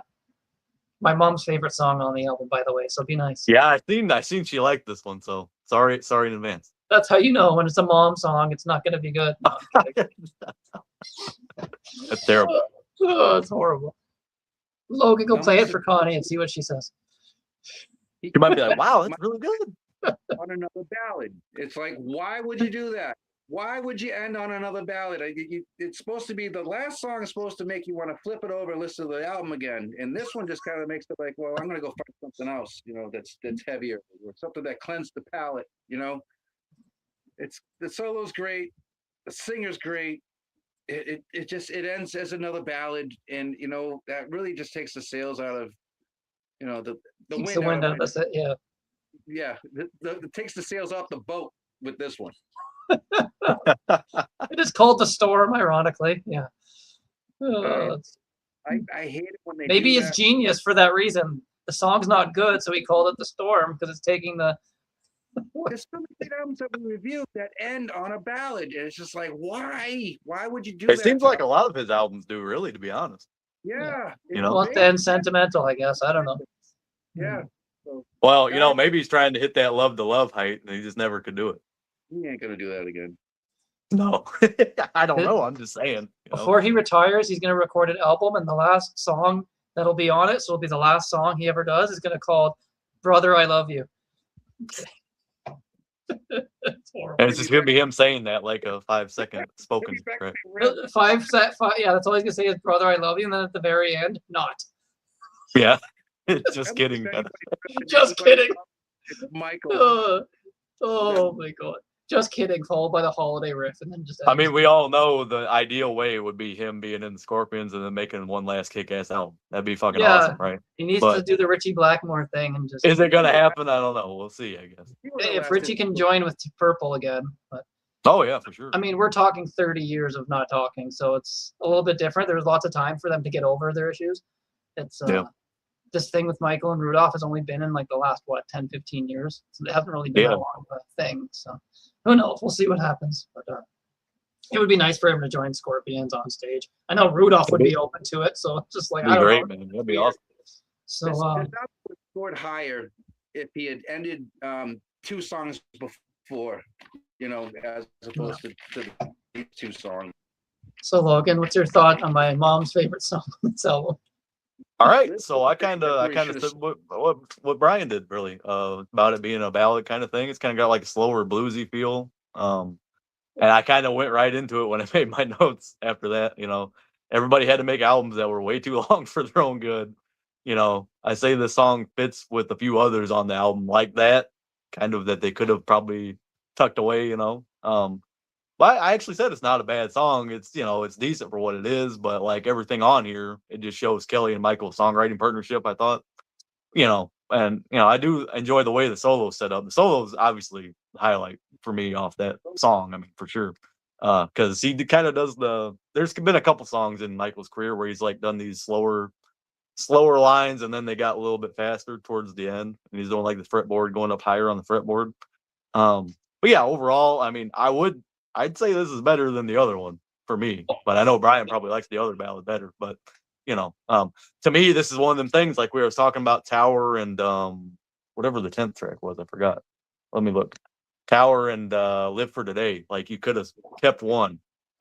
Yeah, you could have kept the Storm or the other one, the ballad, whatever that was called. I'm forgetting now. Forever and More. Yep. Yeah. So yeah, Storm. Yeah, not much to say about this one. Just kind of a ballad that doesn't really go anywhere for me or stick in my head. I can't find it kind of boring, poor way to end. Otherwise, a strong album. Again, just kind of sounds like this "We Are the World, Let's All Hold Hands" type of song. Totally not the way to end the album for sure. 5 minute long. But yeah, I would give this album a solid 8 out of 10. There's just too many songs at 57 minutes, with a few of them being filler. I don't mind hour-long albums if every song is just great. But if you're gonna do an album song, you better an hour long. You better take a lot of time with the songwriting and make sure every song is good, and not just make it long for the sake of it, right? Because everyone's doing that. But because there's a little bit of that on here. Almost like you're just trying to have a hit song too much, because it's like we'll put 50 songs on here and one of them's got to be a hit, so that kind of thing, right? And to be honest, the first couple were the strongest. I feel like the first half of the record was really great. So. I just think if you removed a few of the songs that I personally wasn't crazy about, and I think we kind of, for most part, agreed on which ones, I'd give this album a 10 if it weren't for that. But like otherwise than that, it's a solid 8. So Yeah, I'd just agree with done a few with the I'd, songs on the bottom half, but yeah, I'd agree with an 8. I was thinking that earlier too. yeah. Yeah. So, And I love the pairing with these two guys, man. I mean, Keeling and Schenker. I think that was great. You know, that was magic. But you know, I think he sings on a song later on one of the albums, but that's about it pretty much. Besides this live album we're getting ready to talk about. But cool. So yeah, that moves us on to the Unforgiven World Tour. I will be right back. But Brian, you want to just go through so you can start it off, go through the first. So start off with the songs that have Keith Slack singing. So it's songs 1 to. So he does the Armed and Ready up to Written in the Sand. So that's all the same singer singing. And I'll provide some feedback on that when I'm back. But I'll be right back. Yeah, I hear you. Okay.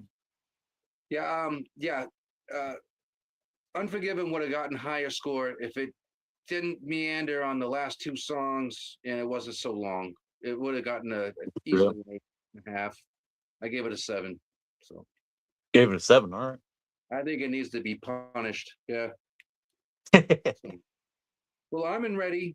It's the hard rock opener. Thought it was great. I like it live. It gets you kind of into the mood, like you know what you're going to come into. It sets you up for success with the next, let's say, 5 songs, because it's really heavy. It's fast, great solos, and then Only You Can Rock Me, which I really like the keyboard breakdown in that. So the keys really kind of stand out for that track for me. It's another heavy rocker, which I enjoyed. It's got the slow pace solo breakdown, but it's poppy. It's like a poppy song, and I thought it was all right. Natural Thing, it's more memorable live, especially the piano parts, keeping it through, and they actually let him highlight what he was playing on the piano, and that kind of stood out on its own, and I thought that made the song even better than the studio version that I've heard or that I recall. But Push to the Limit, another fast rocker. It's really good live, and the solos are right there. Of course, he's just shredded up and down the neck on that thing. And then Written in the Sand, I actually gave it 3 little notches because it's better live than it was off the studio album. And I really it's that Way Cool Jr. song for me. That's how I compared it before. It's like it sounds has that shuffle feel, right? Yeah. It still sounds like Way Cool Jr. to me, but yeah, that I think I think for that section, it's really good in a row. Like they really those songs flow well together.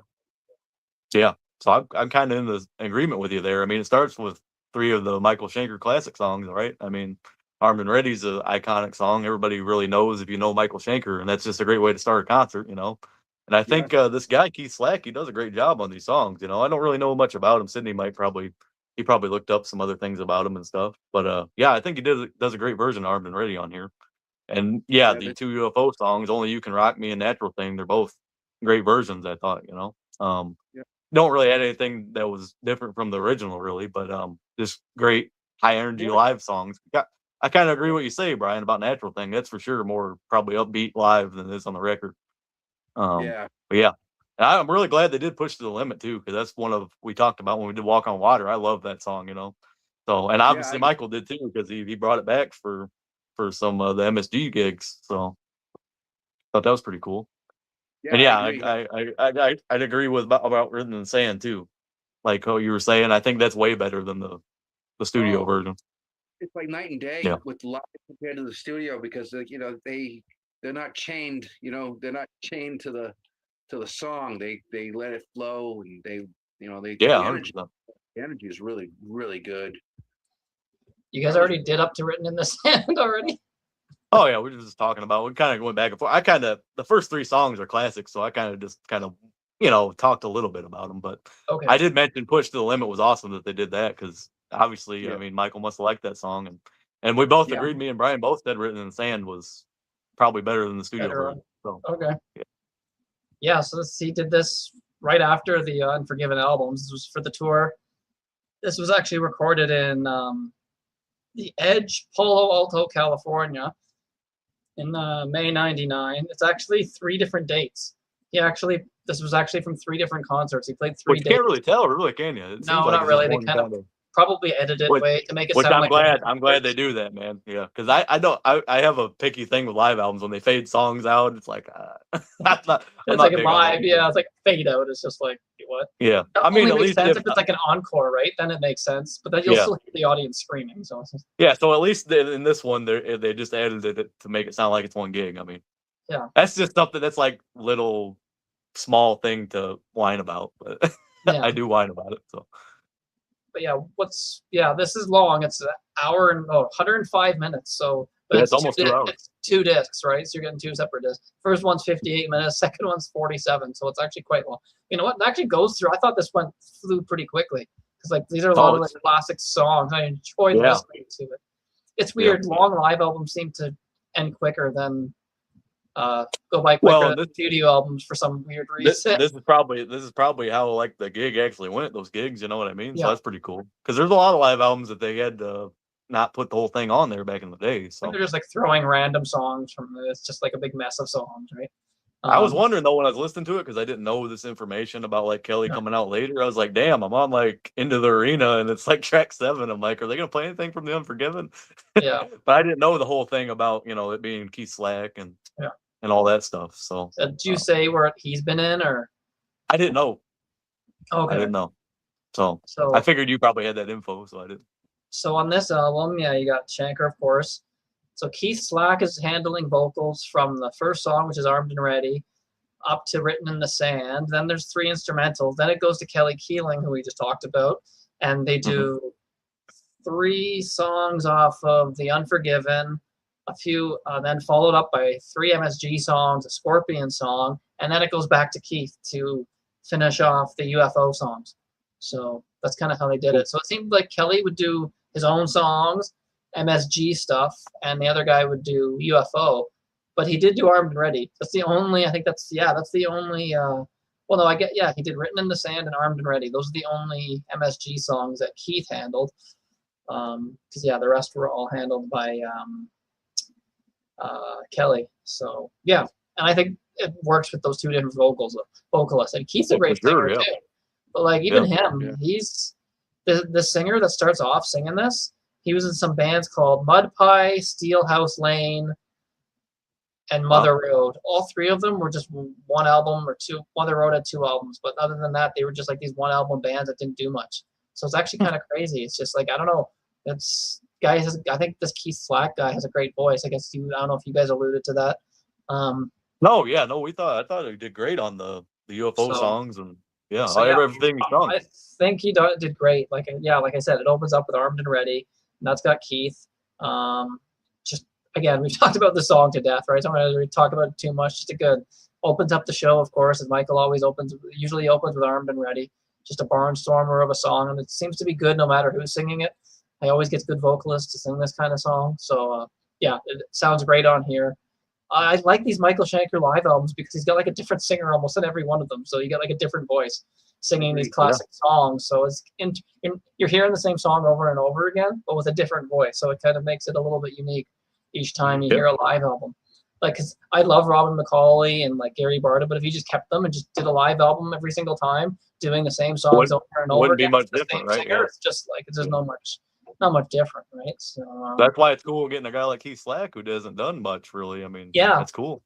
I mean, that's probably the biggest thing he ever did. That's probably the highlight. He's probably like so grateful for that, just like being able to sing this stuff. It was weird because he didn't play on anything with Michael before. So I don't know how he discovered him. I guess just in California, so I guess that's where he found them. But but also on this you got this is actually reuniting the Written in the Sand lineup minus Kelly and Keith. So it's basically the Written in the Sand lineup, but with different vocalists. Because Wayne Finley's playing rhythm guitar and keyboards. He was on Written in the Sand. Shane Gallus is still here. He's doing drums. He was on Unforgiven and Written in the Sand. So he kept Shane around for a while. And the bass player on this is Barry Sparks, who was on Written in the Sand. Forgot to mention it when Barry was on Written in the Sand. I'll mention it now. But the bass player who was on Written in the Sand and it's weird that he wasn't on the Unforgiven. It's kind of strange. He was on Written in the Sand, then I guess left. Then he's back again. Well, I guess you have that gap, right? Because he did the UFO thing. But yeah, it's just weird that he went on the Unforgiven, but then he did the tour. Very strange. I guess maybe it was just a matter of like getting whoever's available. Because look at Barry Sparks' discography here. So he did solo albums in the 2000s, but here's some stuff that you might be familiar with. He was on a Leatherwolf album in 2022. He was in Mother Road, so there you go. He was in Mother Road with Keith Slack, so there's your connection. Yep. Riot on Mars, I don't know who that is. He was on Ted Nugent's Love Grenade. He was the bass player on that. Didn't know that. Shanker must hate him now. He's on tracks 2 and 4 of the Scorpions album Unbreakable. Uh-oh. What are you two talking that's what about? happened. That's Come on, what happened. Barry. What are you He called doing? Barry up. He's like, never call me again. For work, never again. Barry Sparks was the bass player in Dawkins. He replaced Jeff Pilson for a while. He was on. I've seen that his name was on Dawkins. Yeah. He was on Long Way Home, Hell to Pay, Lightning Strikes Again, and a Greatest Hits album. 2000s era, yeah. He played bass for 2 Tony McAlpine albums. Oh yeah, so he must be pretty good, man. Yeah. Bass for Ulion Roth on Transcendental Sky guitar and some live thing. Played for Vinnie Moore. So he's playing for all these shredders. He was on a Roland Grappow, formerly of Halloween, solo album. Jeff Coleman, Mike Viscara Project. MSG, like I said, Written in the Sand, Michael Schenker Story Live. So we saw him in that. Yngwie Malmsteen, he was on I Can't Wait and Magnum Opus in the 90s. So yeah, this guy's playing for all a lot of the same kind of some of the same kind of bands too. Shredders and stuff. Like this guy's obviously a sought after. Like how many people can say that they played for Uli? People probably don't even believe him. Like he could probably go over and just tell random people, I played for Uli on Roth, Yngwie Malmsteen, Michael Schenker, Scorpion. They'd be like, yeah, sure you did. It's crazy, man. Just shows you how many talented musicians there are out there. Like there's all the big name musicians, right? But how many people know Barry Sparks, really? Yeah, obviously probably. A lot of people know him in the music industry, but general public wise, right? It's probably not much, right? Like more people should know about this guy because look at the people he's played for, right? Unfortunately, a lot of these albums he played on didn't really do anything, but just the fact that he got to play with these super talented musicians, I'm sure he doesn't care too much. He got to play with them, so yeah. But yeah, it's pretty cool in itself, right? So yeah, Barry's obviously a talented musician. You're not going to be playing for any of these guys if you're half-assed. So yeah, I think this album is great, like from start to finish. But let's get back to that. So yeah, so Armed and Ready again. I said that. So yeah, Only You Can Rock Me. Good again, another solid cover of a cover. It's not really a cover. He helped write it. You know, a UFO song. Keith sounds great on here. The whole band sounds good. Just another fine version of the song. Then it goes in the same thing with Natural Thing. Just another good version. Keith sounds good. It's pretty. There's really not much to say about these, right? Because it's just live versions of songs that we've talked about like 10 times. It's kind of what I said about them three. I kind of lumped them three together. Yeah. So they sound great. And yeah, I think Push to the Limit was probably one of those. I think we all liked it. It was like one of the stronger songs off of Walk on Water, and that was a good choice to bring out. Yeah. Yeah. So he did that. So I thought that was cool. Then he goes to Written in the Sand, which I'm not crazy about it with either singer. I think Keith's voice suits it a little bit more. But yeah, I think it worked better with Keith. For sure. Not a bad song, but I think it's still great. I don't know. I think he kind of maybe in him, Leaf Sundin just didn't get along, or maybe he just kind of thought the same and his voice didn't suit it. It's I don't know. Who knows what the deal is there? Cause like I'm surprised he didn't bring Leaf to do it because it's just. But I guess it's hard. That's a lot of people you got to pay to like be at the show, right? You got to pay all these people at the end of the day, right? You keep bringing all these people. It's a bit much. that list of contacts. Whew, it's like a long contacts list. Yeah, there's all these people. It's like, what album were you on of mine again? I can't remember. Yeah. Oh, it's funny. So yeah, and so that's the first 5 songs. Figured I would talk about those first because those are the ones that Keith are on, and then he goes into like his instrumental spot. See, I thought this was sequenced perfectly. Start off with Keith, big time, split up in the middle with the instrumental stuff that Michael really liked and always played live. So he did Captain Nemo, Into the Arena, Essence. So what are your thoughts on those performances on here, Brian? Yeah, I thought that if you're gonna do like your highlights of the instrumentals, this is a good place to put it, and I thought it was kind of genius to put 3 of them like in a row, so you Yeah. can give the singer a break or whatever, right? Because you're already screaming your head off and turning Yep. red. It gives Keith a chance to rest his voice for a very long time. Because, Yeah, I thought it was a brilliant move. I liked it. So but Captain Nemo, again, this is 3 shows, right? So we don't know if this is how it was played live. right? I'm assuming so. It seems that would make Right. sense to do the instrumentals all in a row like that and give the singer his voice. I'm thinking it's from 3 different shows. The set list was the same, and they decided to use the best takes. Is probably what they did with that. So yeah. That's probably what they did. They probably just got the 3 best takes from each show, but the shows were probably all the same order. But yeah, I liked what they did with it because I wasn't expecting Yeah. it. So as a consumer, oh, that's great. Yeah, I wasn't expecting it. I was like, yeah, that's cool. That's cool. But Captain Nemo, that song is just phenomenal. It's a faster live song. Such a fun instrumental. Everybody gets their showcase highlights in it. The drummer throughout this whole concert was phenomenal. So yeah, and it's Shane again. So yeah, He's it's great. Yeah, he's awesome. through the whole, with his big beautiful bell rides and his sizzle. yeah, big bright beautiful bell, right? Yeah. So I don't know. I thought it was Now it's bright. Now you're adding bright. Brian's bright, big, beautiful bell ride. Jesus, we're getting longer by the minute.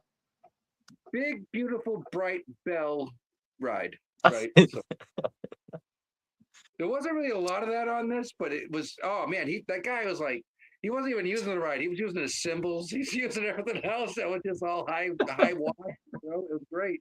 Like boot stomping, like it's. I don't know. The drummer, he really blew me away out of all the musicians on this album. But Into the Arena, it was a nice showcase for every instrument. So everybody got their little. And that song always is, right? Yeah, you got the bass solo, you got the guitar, you got the only one. There wasn't like a singing solo, like Well, no, because there's no vocals, right? But man, the drums, fantastic. I mean, they really kept you enthralled and engaged in what was going on. Essence, I got like this Joe Satriani vibe on it. Yeah. And I like Joe Satriani a lot. I don't think it was a clone. I don't think it was a ripoff, but that's exactly like the feel that I got out of what he was delivering.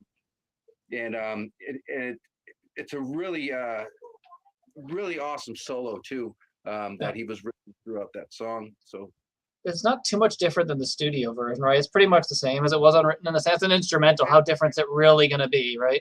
But it sounds so great in the live setting. Yeah. It's written for that. It's written for the live. The only difference is his kid's not on stage saying "Daddy" at the beginning. Oh, right. Can you imagine? Yeah. Kid brings her on stage. It's just like, I thought that was kind of cute. Yeah, because his daughter's name is Essence, right? So it was named after her. Yeah. No, why did they change the spelling though on this album? Yeah, they did. They changed it back to how the word is spelled. I'm not sure if that was just a misspelling or if, I'm not honestly too sure on that. Because they kind of confused me because I'm like, why is it? But I knew it was the same song because Yeah. Yeah, cool. So Logan, your thoughts on the little instrumental break there?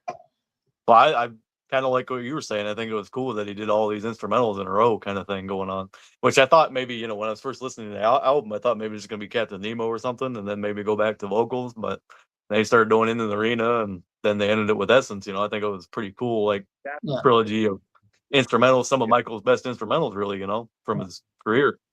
Fingers must have been sore after doing all that. Holy crap! All 3 is instrumentals in a row, or he's just going crazy. Yeah.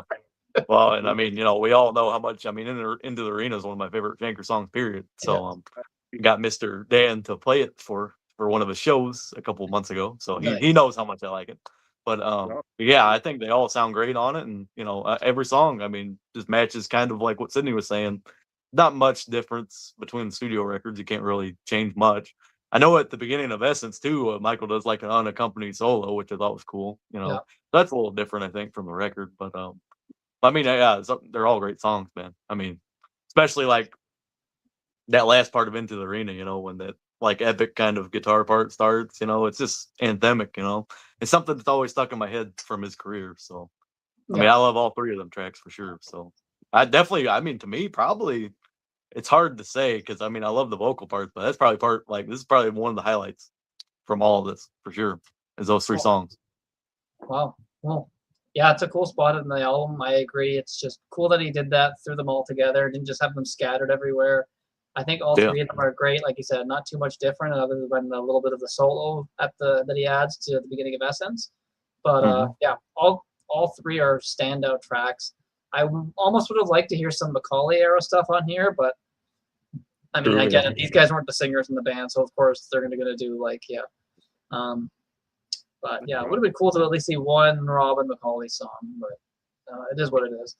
Maybe it's like a writing thing. I don't know. Maybe with Macaulay not there, he didn't want to do it. Yeah, I'm not really sure.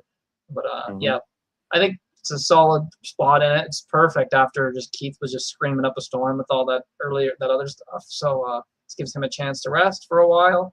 Because yeah, we got these three instrumentals, which are all solid, which we've all said, and then that's followed up by 7 songs that Kelly gets to handle. So they bring Kelly out for this one. He's doing the next 7 songs from he does Pilot of Your Soul, The Mess I've Made, in Fat City, which we just talked about. He just did on the Unforgiven studio album.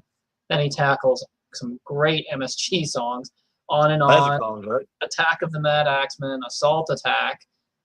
Totally different vocalists from each other. When you hear Gary Barden, his own stuff, then he's doing Assault Attack with Graham Bonnet, and then he finishes off with Another Piece of Meat by Scorpion. So you're doing all this stuff with like completely different singers, and your voice really doesn't sound anything like those guys.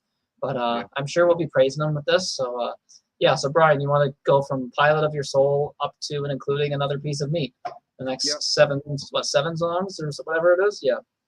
I got it. Yep. Pilot of Your Soul, I like the song. I think the original is better, but this is no slump. You know, this was pretty good. It didn't grab me like the original did. I don't know why. Plus, it's live. You would think that it would be a little more over the top, maybe a little more shiny, polished, whatever. But it really didn't do that to me. But the mess we made, short blues rocker. I liked it. Nice little solo. You know, it's kind of get in and get out. I kind of like that.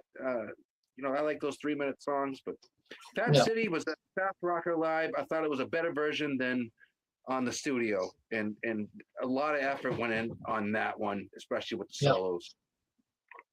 I can read it. Oh, I can't read that. Of course I can't. But, Gotta blame Christina for that. Gotta blame Christina. Oh, good. Song is just as great, if not better. But the song goes on and on and on and on. Oh, it's a great song. On and On, it's great. It doesn't know how to end, right? It just kept going. It is called On and On. Come on. Oh, but you know, I Maybe on kind purpose. of got a chuckle out of it. Cause like, well, does this thing ever end? Does it ever stop? But I enjoyed it a lot. And then Attack of the Mad Axeman. Live groove rocker. It's a really good solo. I think it's kind of the highlight of what's going on with everything we just heard. It doesn't stick out above anything else. It just sticks out. It's really good. And then the Assault Attack, which is the blues pump kicker. It's a good feel song. The energy on it was just through the roof. I thought it was really it really delivered for the fans, and you could hear it in the audience when they were cheering. I thought it was a really great song. And then Another Piece of Meat. That's another highlight for me, which I really liked. It's a fast rocker. Yeah, I love that song. All right, so you got the screaming vocalist. You finally got the screaming going on as opposed to the laid-back blues stuff, right? So I was that was kind of a highlight, but I didn't pick it out as a highlight. But I remember from listening to it, and I was like, "Ooh, things are going to change." Cool. For the album. So yeah, I thought that little run was really solid. I thought it was really good, and the solos throughout were fantastic. But again, that drummer is just he's all in the spotlight, and he knows it, and he's taking his time with it, and he's playing to the song. He's nothing flashy. He's nothing over the top. He did exactly what he was supposed to do, and it sounded perfect. Cool. Yeah, that's great. Logan, your thoughts on Pilot of Your Soul, then working its way up to Another Piece of Me. Oh, I'll just lump the first three together because I mean we just talked about them. Yeah. I think they're all pretty great versions, you know. And I probably agree like with what Brian said. I think Fat City's probably better on this record than is on the album. Yeah. But the other two, I don't know. I mean, I think I like the studio ones better a little bit, but I think they're all really good. I mean, it's not very much different from maybe The Mess I've Made. Maybe they extend that solo a little bit. I don't really remember off the top of my head, but I'm sure they probably do. But yeah, all of them are great songs. You know, they picked, like Sydney was saying, they kind of picked the best songs from the album. I mean, the ones we all like, you know, so Yeah. it must mean Shanker liked them quite a bit too. Right. Exactly. So, and then you know the next three songs are all pretty much classic MSG songs. You know, On and On. I love that song. You know, I'm sorry to Brian, but you know, it's got great groove, you know, and everything in it. I think Kelly does a great job with the vocal. You know, he handles Gary Barden really well. I thought, you know, and you know, Attack of Mad X-Men, that was one of my favorites off the second record as well. And you know how much I love you think the song's over, and then that riff comes in, and Michael does a killer solo to end the song on, you know, and that's all there on that. So another great version of that, I would say. But probably to me, out of this run, I mean, Assault Attack was really cool to hear live because you know that's a song that I don't think Michael ever really did live much because they didn't even tour for that record because of the whole. Yeah. Or they did tour for it, I think, but like Yeah. it didn't last long because the whole Graham incident, you know, that we've What talked did he about. do, Logan? No. Let's not get into that He again. pulled a Jim Morrison, we'll say that. Yeah. Except he actually But- did it. I don't think Jim actually did he? Yeah, everybody says, yeah, who knows? But I think, you know, it's All the Tax, one of my all-time, it's kind of like Into the Arena. I mean, them two songs, those are two of my favorite MSG songs. So, Okay. you know, I mean, it's just great to hear that live. And I think Kelly brought that aggression, He like, does it. to his vocal, like Graham does, you know. I just think it's awesome. Honestly, if I didn't look at the credits and I just listened to this, I would have thought that was Graham doing it. Yeah, he But sounds a lot like it, for sure. Sounds like he nails it. I'm just like, how's this guy nailing all these different type of vocals? Like, Yeah, Yeah, just it's something, crazy. isn't it? It just shows you Kelly Key. He's such an underrated singer. So, And yeah. you know, I love. I mean, I wasn't here when we talked about Love Drive, but I kind of brought, you know, I think I did my thing on a later show or something. But Another Yeah. Piece of Meat's a classic. You know, I mean, that's one of the best songs on Love Drive. You know, heavy, hard, charging. I mean, one of the songs that paved the way for what metal became in the '80s. I guess you could say Yeah. is that one of them songs. You know, so Yeah. I mean, yeah, it's a great run of songs, man. And like you were saying, I mean, all them different vocalists and Kelly nails it, you know. So Yeah. something like this just makes me wish them two would have stayed together longer, but we all know how Shanker is. So I mean, Yeah, I don't know what Kelly was doing after this, but yeah. So yeah, this next run is actually my favorite point of the album. Yeah. it's pretty cool. Like you said, Pilot of Your Soul, Mess I've Made. Yeah, I probably like them pretty much on par with the studio versions. They're not much different. Yeah, basically, yeah. The only difference with the Mess I've Made, though, I would bump it up a little bit, ever so slightly, because hold on, where did my notes go for that? I had something written for this. The Mess I've Made. Oh yeah, because on the studio version, the solos start fading out a little bit. This one, it kind of gives it a proper ending. Adds a little bit more soloing, but then it goes right into Fat City. Oh, Yeah. that is cool. I forgot to mention that. It Yeah, goes those three right songs, they all into go it. together. It just Yeah. starts right away. So instead of having like this fade out, I mean, you can't fade out live. You could, but it would sound ridiculous. Like just stop playing, Nope. just soloing, and then just stop. Take your hand off the guitar. Get really quiet. Pull the power out. Yeah, no, he was, yeah. So in the original, he's just kind of soloing and it fades out. I kind of like this a little bit more because it just kind of ends, sort of. Doesn't really end because it just goes straight into Fat City, which, yeah, this one I think is the studio version is my favorite song on the studio album. And I think this one even beats that. So just, yeah, it's so great. Kelly nails the vocals on this. He pulls this off live so well. I don't think there's overdub. I know Shanker was very anti-overdub, and this was his own band at this point, right? So I don't think there was any overdubbing. Probably had they had what 1, 2, 3, 4, 5. They had I guess 5 people on stage at that point. So I'm sure they could probably nail all that stuff. I assume. So yeah, you wouldn't need to. And these guys are talented musicians. I don't think they need to do like studio trickery to make any of this stuff work. So I don't think any of this was done in the studio. To me, it sounds fully live.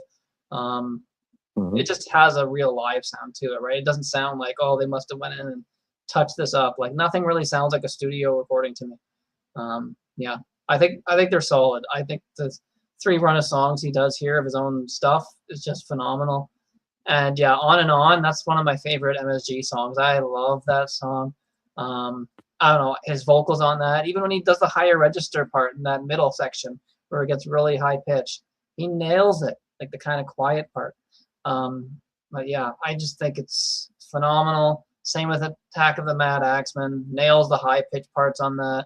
I like Gary Barden's raspy voice on the original, but I still think Kelly's a way better singer, but he nails this stuff. Like he's great. Kelly's just, his vocals on this are just wow. Like he adds his wow factor to this stuff.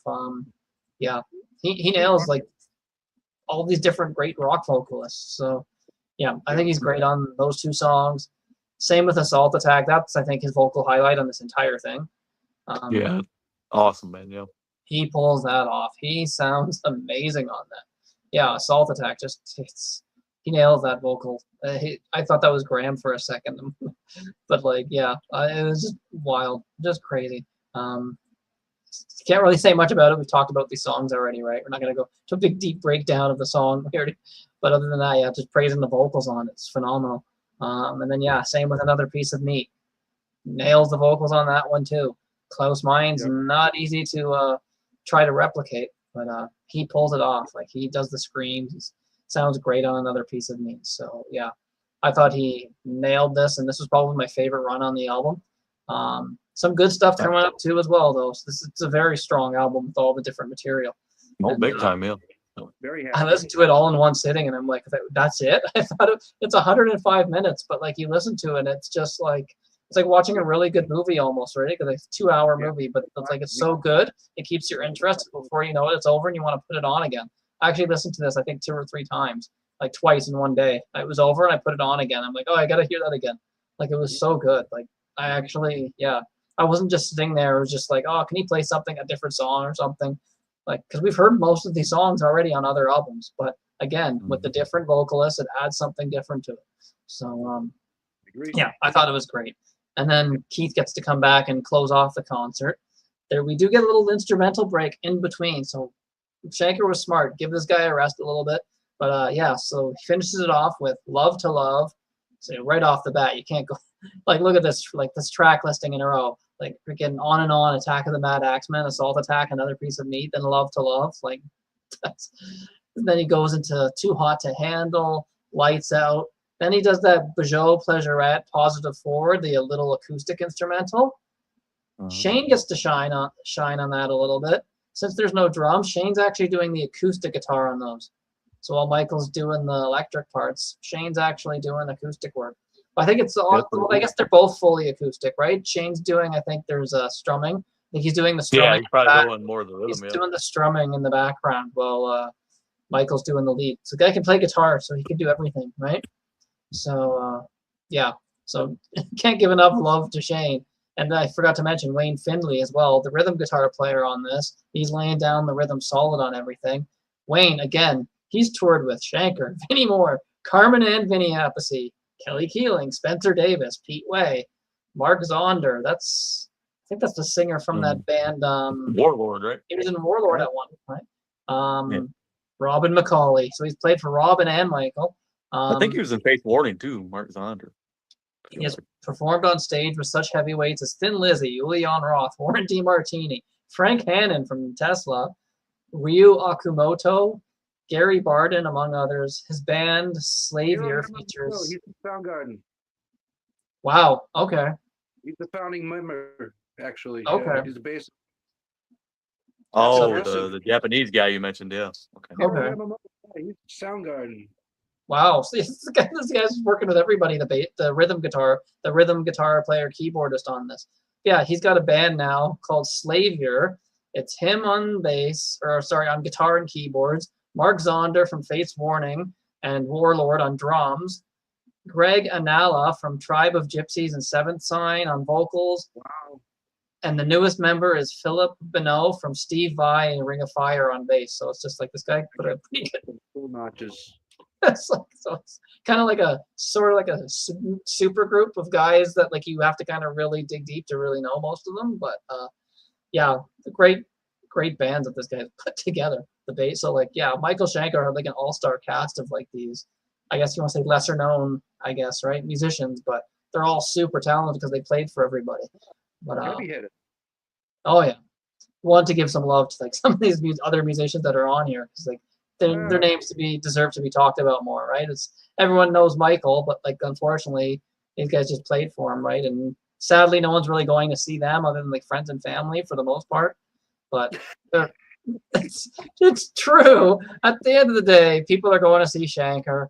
They like who's in his band, but like the average listener is just like, oh, I don't really care who's in his band. I'm just here to see Schenker, which is unfortunate because it's just like these guys are phenomenal musicians. Brian's laughing. No, I'm not trashing the guy, but just the average person doesn't think like we do, right? They're like they're not appreciating the other people in the band, right? It's just like, yeah, I don't know. But yeah, I think they're killer musicians. So yeah. So anyways, we'll get back to the music because we're running long. Holy crap! All right. So yeah. So you want to go through Love to Love, and then finish it off with Rock Bottom. So the final 6 songs, Brian. Yep. I wasn't surprised to see any of these songs made yet another appearance on another live album, which I really liked. I like this album so much better than I like the studio Unforgiven as opposed to the Unforgiven live, which I would immediately go out and buy this immediately, which I am planning on going out and buying a copy. So where are you gonna get this? I guess you could probably find the live album. We'll download whatever, but yeah. So Love to Love, I keep saying it every time we talk about this song when it comes up. You'll never beat the original version. You'll never beat it. And then this has an acoustic opener, which I liked. It's a little lackluster for me. It's like wow. Spark on it, what is it, 40 years later, 50 years later, 40 years? I really love this song, especially since he had the keyboardist, and he was right there for all the highlight spots and everything else, but I don't think they used them enough. I don't think that he should have had more keyboard action going on in that song for me. Well, he is the rhythm guitar player too, right? So he had to focus on one of them. He's doing the Paul Raymond there, right? Yeah. Where the keys were weak, but that's okay. We have it on the other live album, which is fine, and it's fine. You just put it at the end. It's fine. Too Hot to Handle, I really liked. It's a great version of it. Completely different than the other live version, and completely different than the Lights Out version. Yeah. I like both of those. So, but this was a really good version. It was a good take on it. Lights Out. That's my absolute favorite song by UFO, and they did a great job here. It was just a bit weaker, but the solo was good. But the solo was extended. The song was extended, so it's a little bit longer. So it was fine. It was just good for me. But I don't know, man. Sometimes you take these sacred relics out of their element, and then you put them into something new. Sometimes it doesn't work for me, for my ears. But I really enjoyed it. And then that French thingy, the Badoo Pleasurette. Badoo. Bidet. So important that he has to include Bidet Pleasurette. Album. What makes this song important? That's not what it's used for. Why would you put it right here? I said, is it a mixed up like last minute? Oh, we had this track, but we need one more song. I guess they wanted to let the drummer play acoustic guitar and give him a shot. I guess I don't know. It made no sense to me, but it was good. It wasn't bad. And then Doctor. I mean, it's a great solo. It's a really happy, energetic flow.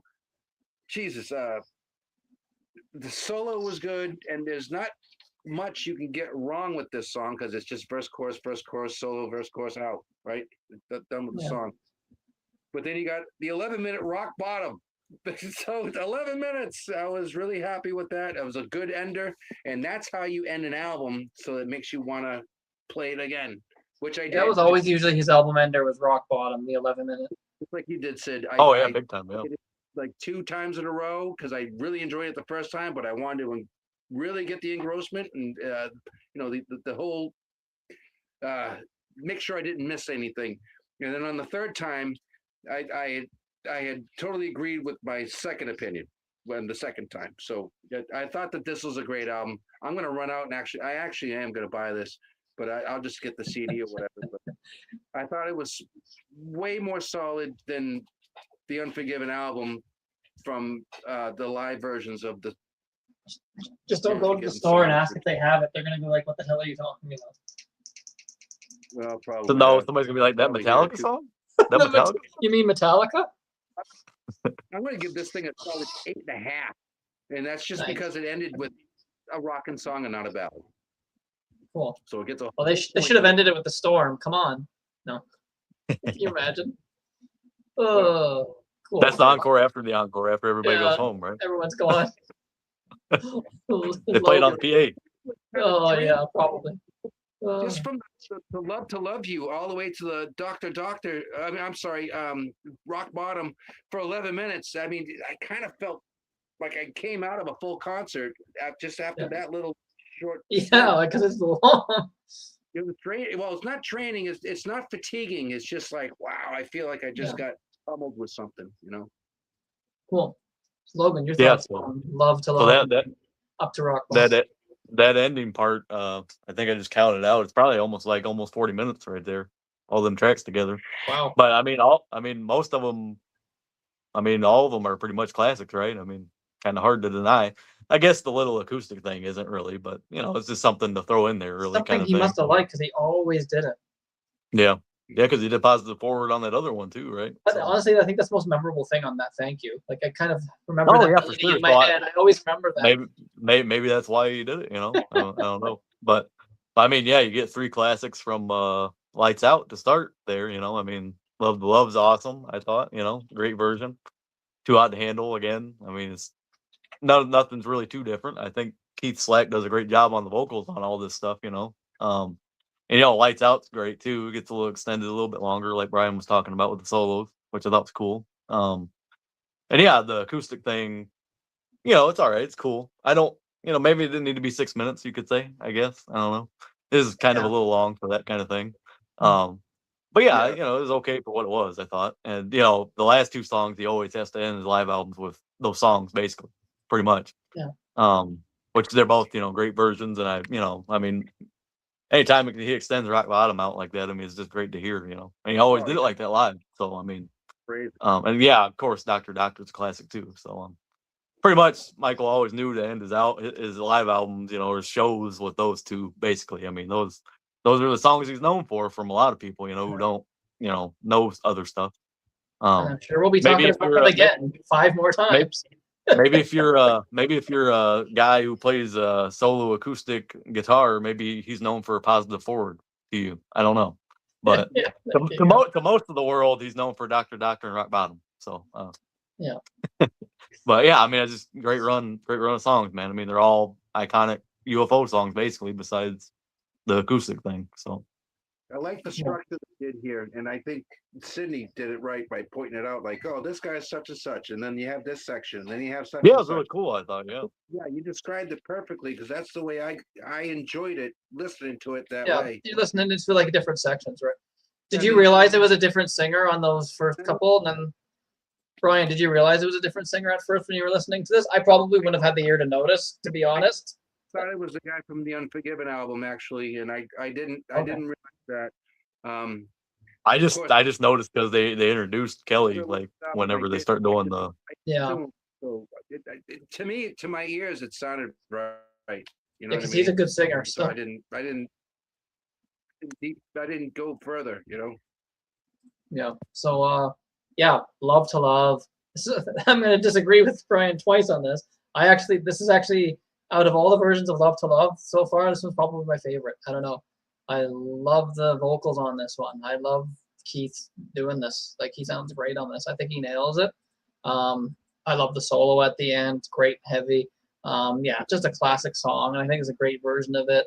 Same with Too Hot to Handle. I think this one's better than was on the last live album we did. I think this one smokes that. I think this one's way better. I think because on the last album they almost slowed it down or something. Like they almost changed it.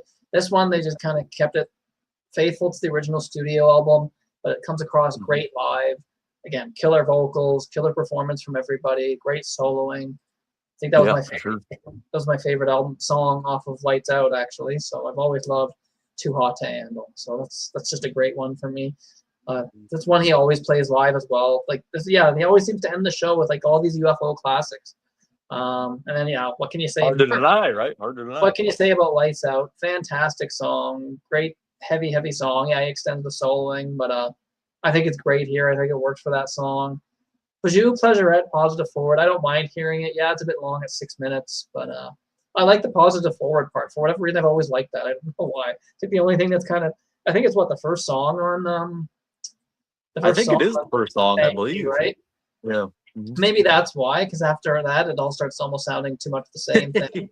yeah, probably. Like, what's that one song? No, he should have done that one. What's that one who's like talking? Was it in a box or something? The box or something? Yeah. Out of the box. Yeah. He should have done that one. Watch people start to leave. I've had enough of this. Like, what's going on? What is this? Yeah. That would be funny. But yeah, I think it's okay for what it is. Again, I think that's probably maybe just done to rest Keith's voice because he is singing other people's songs, right? He's not singing his own stuff. For sure, yeah. It's probably difficult when you're a singer, you're doing covers, right? You got to get your voice rested because you're not used to singing this stuff normally. So yeah, then what is it? Oh yeah, Lights Out. The thing I'm like, oh, is he gonna screw this up and forget to say the place that they're playing in? Because that was always something they did in Lights Out. It was near the at one part. I was like waiting for it. I'm like waiting for it. I'm like, oh, he missed it. He didn't do it. But then he remembers to do it right at the very end. He says Lights Out and Palo Alto, or I think Alto or something. Lights Out and Polo, he says Lights Out and Polo at the very, very end. I didn't think he was going to do it, but then I was listening. That's what I was listening for, honestly, the entire song. Yeah, I was listening for it too. I just wanted to see if we could do London. And that's why I like that song, he hit live, because it's just like, oh, I'm just waiting for them to name the place that they're in. It's like, it's kind of cool. What happens if they ever play in like Nantucket? It's not going to work. It's too long. It's like, or some long ass city name. Good. Yeah, I don't know how you. Trying to think of like they'll play I'm from the town of Mississauga, Ontario. Can you imagine? Lights Out, Mississauga, 4 syllables. It would just the song would just fall apart. You have to say it really fast, I guess. I don't know. Have to speed it up. Then either it was London. Yeah, he couldn't. He'd probably just say Ontario or something, or the club at that point. I always think of Strangers in the Night, when he says Chicago every time. Lights Out in Chicago. Yeah, it doesn't really work. It sounds weird. Yeah. There's But yeah, Doctor again sounds great. I'm picky with the live versions of Rock Bottom. I don't like the way he changes the solo way too much. It's like a completely different solo. There's like nothing really that resembles the original song for me in the solo. It kind of takes away that gritty, bluesy, early 70s vibe for me. He's just kind of doing like this weird, quiet kind of, I don't know if he's like tapping, but he's kind of like doing this quiet part on the guitar. I don't know. I've never been crazy about the live versions of these, except for like the really, really old one. There's live footage of him doing it in 74, and he's doing it like the studio version, and he nails it. I don't know. I'm not crazy with him changing that song too much, because that's one of my favorite guitar solos of all time. So I'm picky with that.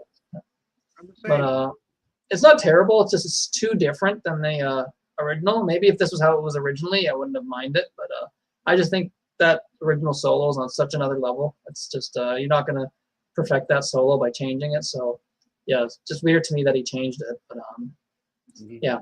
Other than that, though, it's a strong live album. I'd probably give this a 9. Like, there's nothing really on here that's bad at all. So I think it flows really well. It's 105 minutes, but it does not feel like it. I just think it's killer all the way through. It did. It goes by. You got 3 minutes. It goes by quickly for something that's so long. And again, produced by Michael Schenker, and actually Mike Varney was the co-producer. He's been on he was in charge, I think, of Shrapnel label, wasn't he? Well, he actually formed it. He formed Shrapnel Records. That would make sense, and then that next album's on Shrapnel. Yeah. So yeah. So yeah, it's so we got one more to talk about, not album. We'd be here for 3 hours. We'll get in '99 2000. 2000, yeah, in the year 2000, they reissued the Macaulay Schenker Group album "Save Yourself" in Japan, and so this is like a Japanese-only re-release, and it includes the song. It includes three bonus tracks. We're only really going to get deep into one of them because 2 of them are just single edits of other songs. That nobody wants to hear. Boo! Boo! Starts off with a single edit of "Save Yourself," then a single edit of "Anytime," but then you get a new song called "Vicious," or it was a song that was supposed to be originally on "Save Yourself." I think I seen Sydney. It was a B-side to a single. It was a B-side. It ends up on some compilations later on too, like these. It ends up on like these comps of like best of Schenker or something, or best of Macaulay Schenker. So it ends up on that as well. But I guess the first release was on here, but this was only in Japan. Japan gets everything. Well, I think that's where his biggest popularity was, so it kind of makes sense. Save Yourself was on the cassette. I have it. So it's is that not really? Yeah, I don't have the CD, so I don't know if it's on the CD or anything. Okay. Well, like the single version? It's on the cassette. I'm sorry? Like the edited version, the single? No, but it was on the radio here. It was on the radio here, and it was on MTV. Okay, then that's probably the radio edit version that they included on this. Then that's probably what, because it does say radio edit in brackets, so that's probably, so they just added that on because it's just like, you're not going to put that on the original album, right? I do have this because I listened to it. I was like, oh, I got this song, and I went and I found the cassette, and I was like, yeah, it's right here. But Save Yourself, yeah. On the CD. Yeah, radio edits are butchery. I'll talk about that a little bit since you guys didn't listen to the radio. But yeah, so Save Yourself. It's actually 1 minute and 13 seconds. They removed 1 minute and 13 seconds of the damn song. Like, what? Crazy. So what's missing is a little bit of soloing at the beginning. The entire solo at the end of the song is gone. They removed the entire solo at the very end. That's it just crazy. Fades out of him singing "Save Yourself," and it just like they fade it out as the solo just starts at the end again. I'm like, what like what? Yeah, some of the crazy tapping at the beginning of the songs removed. 1 minute and 13 seconds. Anytime sounds about right. Anytime's not as bad. It's still, I think it's like 40 seconds removed. So that's compared to 1 minute 13. 40 seconds is still a long time when you're talking a song. But honestly, the radio edit of Anytime might actually be better than the studio because all they do in the radio edit is the fade out is quicker. Because if you go listen, I went and listened to the end of. I went and listened. They just repeat the chorus kind of thing. I couldn't figure it out, and I had to look at it. So I looked it up because I didn't really hear the difference too much. I'm like trying to line it up in the songs, and I figured it out. I'm like, oh, okay. The original version of the song, it's just like the chorus over and over and over again, and fades out. There's like a good 10 seconds of almost like silence because it's still very quietly fading it out. This just fades it out a lot quicker. So it's like that fades out like 30 seconds quicker or whatever. You don't even like hear the chorus fading out. It just kind of like cuts off and just fades out before that. So it doesn't ruin the song. You're just fading out something that probably should have just been done in the first place. Should have been like that. Yeah. Anyways, okay. The Save Yourself one though, I don't know what they were thinking of that. Removing the whole. That sounded like they butchered that a little bit. Solo and like, come on, man. Save Yourself is one of my favorite songs out of everything he's done. So it's just great. Removing that solo at the end, like that's like removing that acapella part of Bohemian Rhapsody. Can you imagine the Figaro part? Imagine if you removed that. Cut it out. And they wanted to. The label was going to, and the Queen said, "Well, we're not releasing it then." Yeah, it's just crazy. But so we get this unreleased song. Well, it was a B-side, right? It was supposed to be on the original Save Yourself album, but at least we get it here. So yeah, I think it's a great song. We'll see what you guys think. So what's your thoughts on Vicious, Brian? Yeah, it wasn't what I was expecting, but yeah, I like the structure, the song structure that it was, and I like whatever those notes that he's doing. I wasn't expecting that, and I was very impressed. But that's the first time I've heard it. So. Yeah, I thought it was great. I wasn't expecting much because it's like some B-side or whatever that wasn't that lot. It's a bonus track, but I was like, whoa. I was expecting more of that, like that made-for-television music. So that's really what I was looking for. I was like, "Whoa, this is bad." We're not going to give them a good bonus track. Here's some radio edits and a crappy song. No. Yeah. I don't know. Yeah, it impressed me. I thought it was good. Cool. Logan. Yeah, I liked it. I mean, I didn't think it was anything that was like. I mean, I thought it was pretty good. Like, I think it could have been on the record, probably in a way. Macaulay's always has a great vocal. So, for me, overall, I thought it was pretty solid. I mean, I like the Shanker's kind of doing like upbeats kind of thing going on during the verses, like he's playing against the beat of the drums and stuff. So, I thought it was interesting kind of thing, kind of different.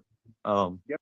But yeah, I thought it was pretty good, and I think it's made its way onto that. They made like a box set of the Macaulay stuff. Yeah, like it's on there. year. Yeah. So that's cool. At least it's got another home now. I mean, and of course on the CD, like we're talking about. Yeah. But yeah, no, I thought it was pretty solid. Had a Now I got to go to Japan. Just to get.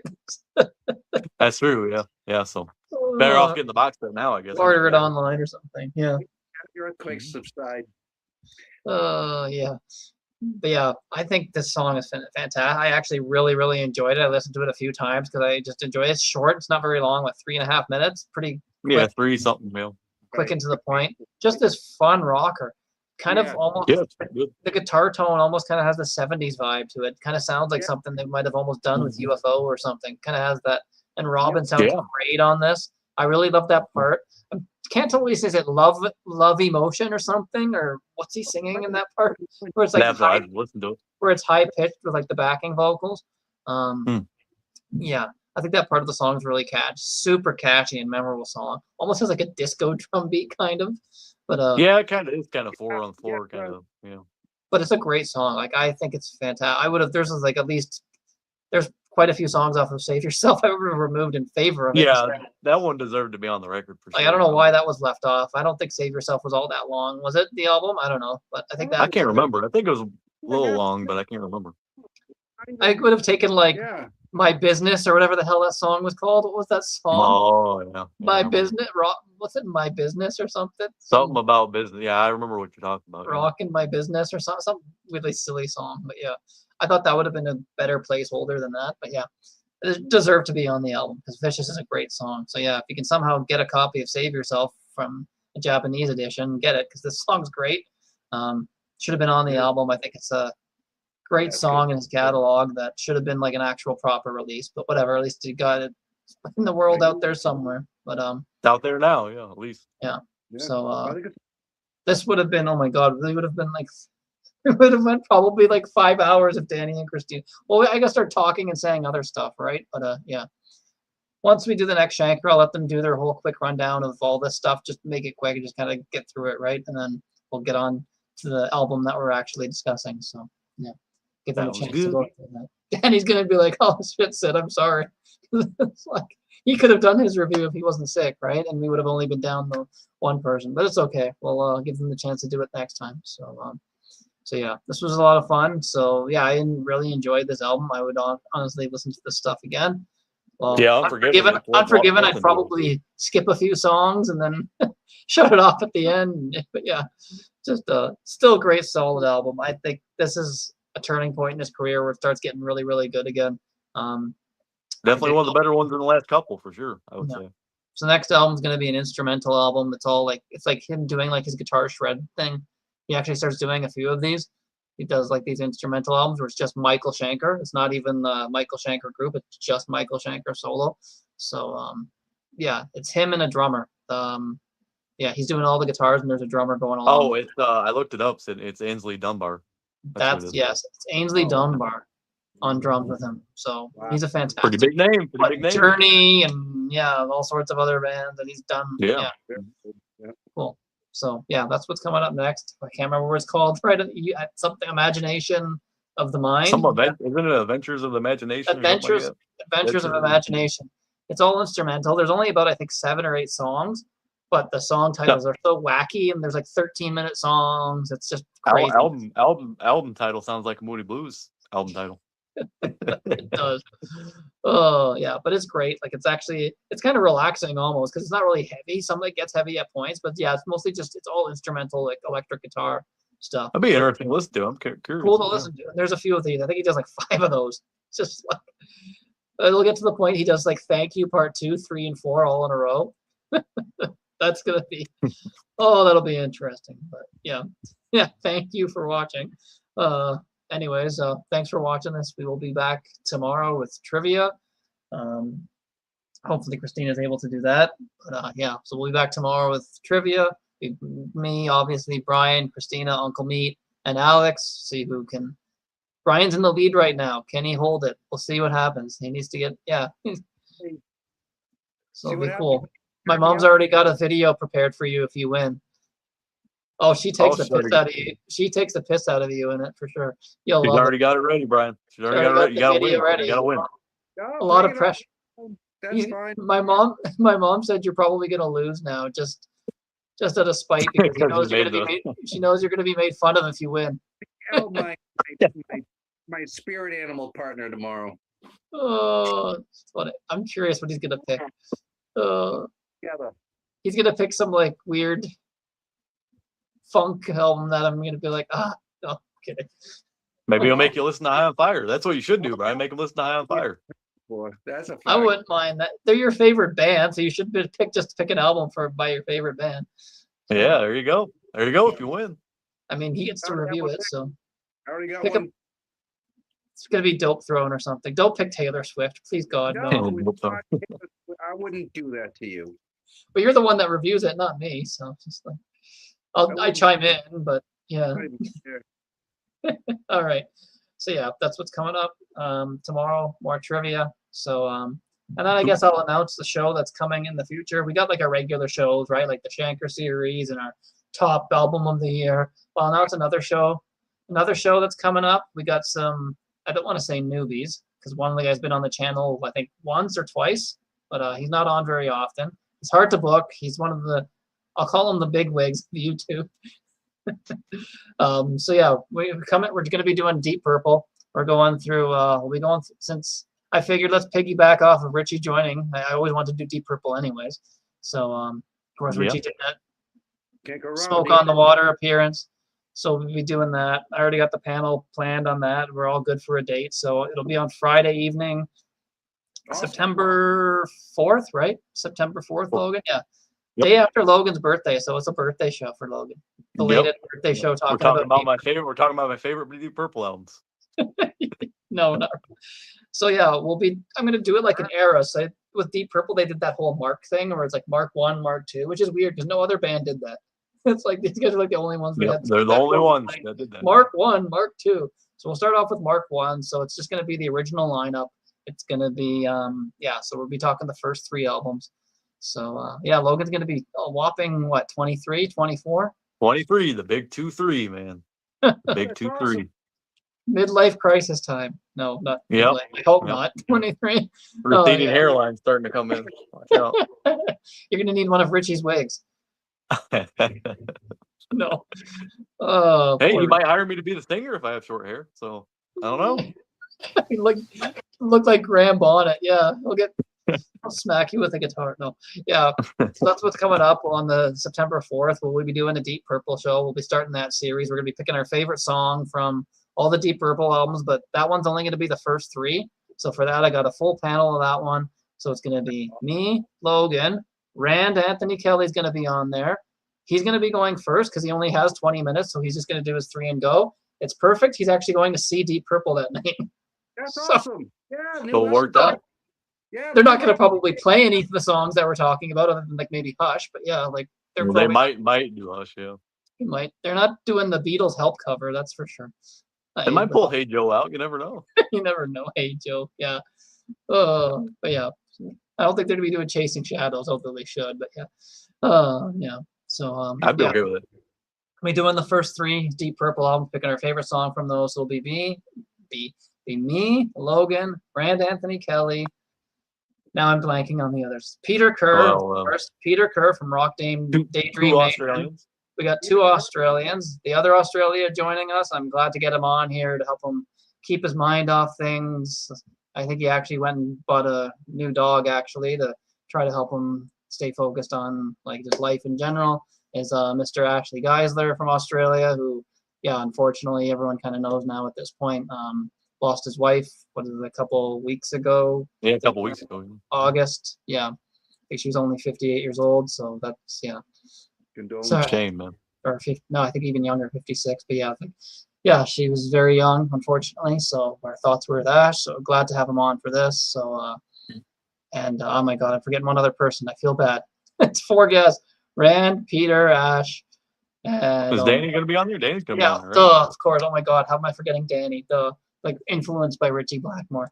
Of course, yeah, Danny's gonna be on there. So yeah, it'll be fun for like diehard Deep Purple fans. So that'll be fun, and yeah, we'll be going through all that. It'll take a while because there's what, like 8 marks or something. What I'm gonna do? There's a lot, man. We'll do like Mark 3 and 4 together because Mark 4 is literally just the Tommy Bolin No, albums. Come Taste the Band, right? Yeah. So we'll do like the Coverdale era basically. Because yeah, Coverdale's on might as well. both. Yeah. Coverdale's in both, right? So yeah. Oh, that's good. So that's what's gonna be going on. We'll be starting that September 4th, the early Deep Purple. So you'll like the thumbnail. That I love the image of them in that picture. It's just like, what in the hell? Yeah. So that's what's coming up. So yeah, thanks everybody for watching. We'll be back on tomorrow doing the trivia with some great questions about heavy metal bands such as Lynyrd Skynyrd, The Outlaws, Pink Floyd. No, I don't forget Roots of Rock, man. That's the best category. Roots of Rock with what color underwear did Elvis wear in the army? The days. Poor Christine, that question. I was just like, really? Brian's getting easy ones like, what album? Who did the album Eddie Money? And then Yeah. What was that about? That was crazy. Eddie Money. Who does Eddie Money? I wonder. And then Christina. I remember I was watching it because I put Sammy Hagar. I remember that. And then Christina gets freaking, what was Elvis's army number, badge number or something? It's like, what the? It's like, what the? That's crazy. Stupid question. Like, come on. Maybe in the 87 people knew that and it was like a newspaper thing. There must have been a reason for that question because no way in hell anyone was supposed to.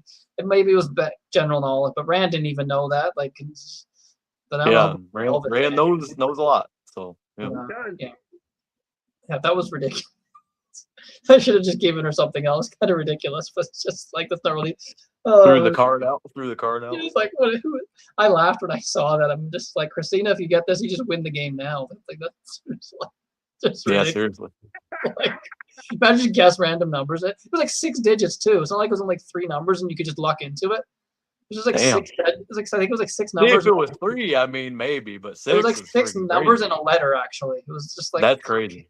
Stupid. I'm like, this is nonsense. I'm just like, what was Elvis's phone number in 1965? Like, come on, like, who's gonna know this?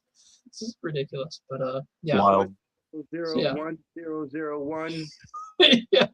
Oh, can you imagine if it was just like 11111 or something? And just like, I've been really? messed up, dude. Yeah. But yeah, thanks everybody for watching. We'll be back with trivia. That'll be a lot of fun because it's some ridiculous questions, but it's all fun. So yeah.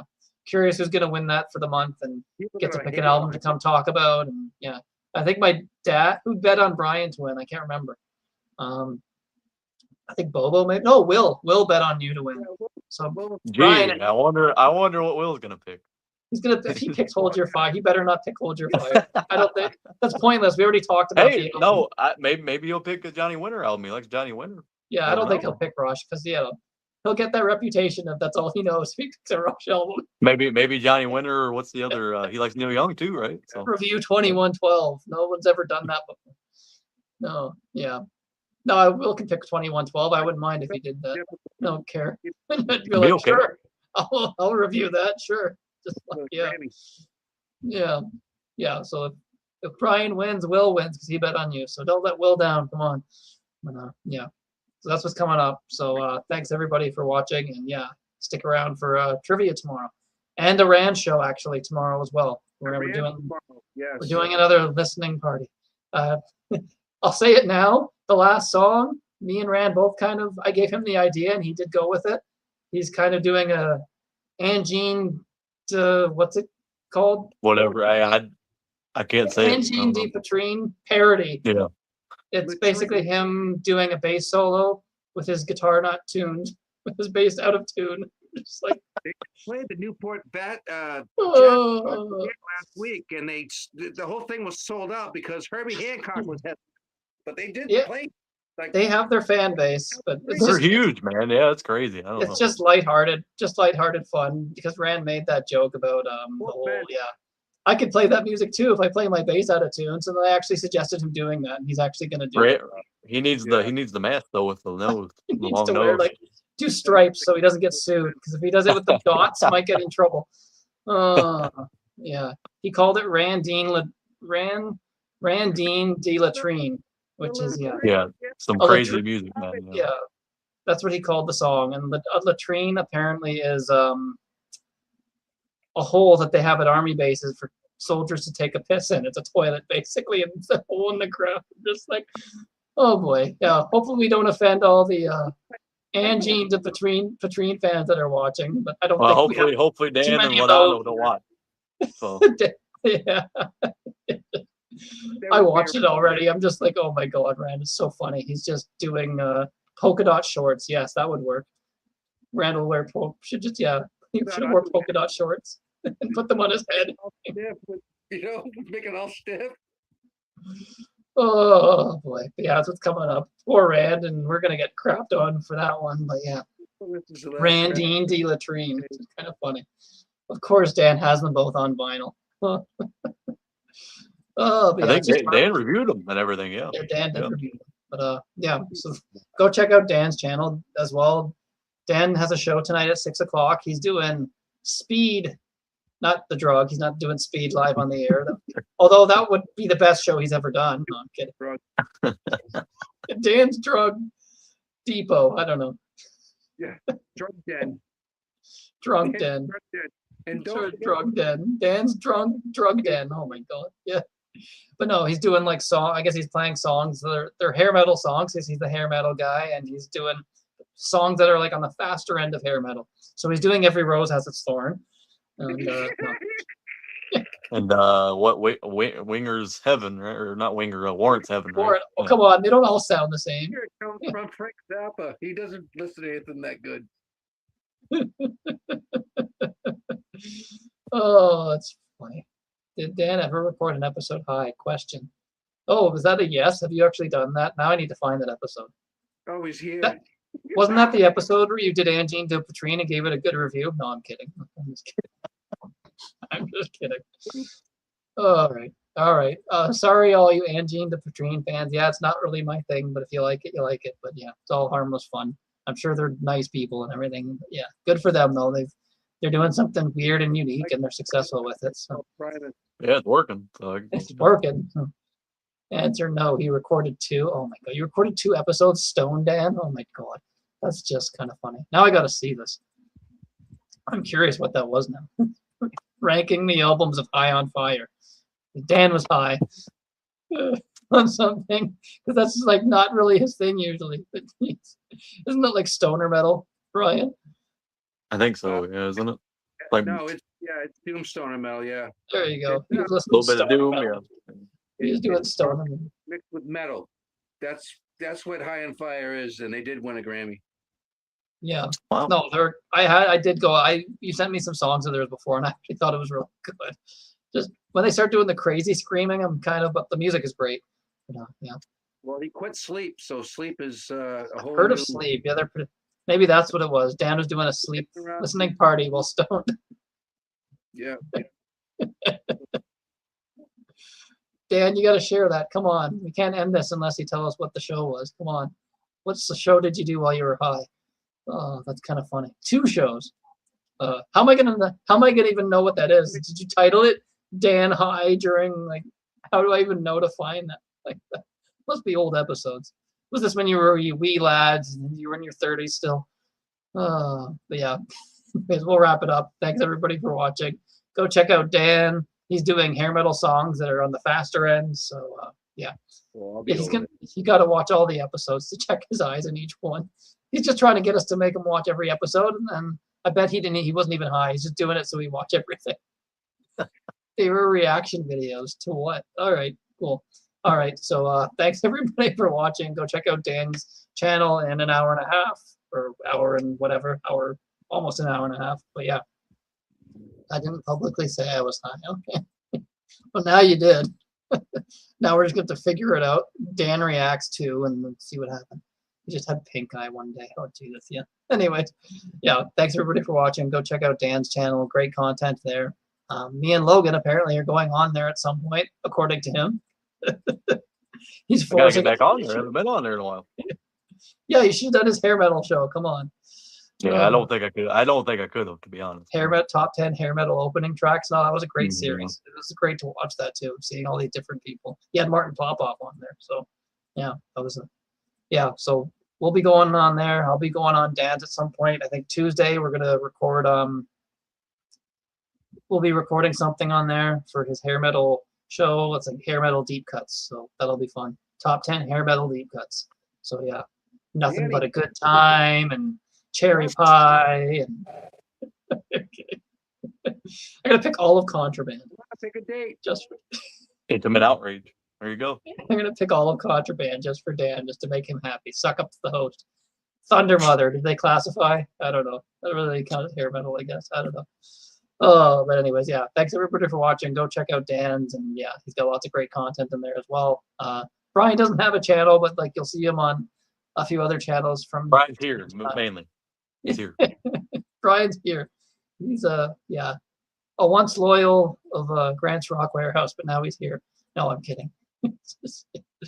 Yeah, thanks everybody. Glad to have Brian all the time. Yeah, man. we're glad to have Brian on here. It's always fun. But yeah, thanks everybody for watching. Thank you, Brian, for doing this. Christina for the 10 minutes she was here, but she'll do her speech on this stuff on Actually, next time. So yeah, thanks everybody for watching. We should have Danny the next time we continue Shanker, and he'll be on the Purple Show before that. So yeah, thanks everybody for watching, and thank you for sticking through it this whole time. So Gotta go listen to the Unforgiven and not Metallica. Not Metallica, the better one. No, yeah, thanks everybody for watching. We'll be Yeah, I back like 'em both. tomorrow.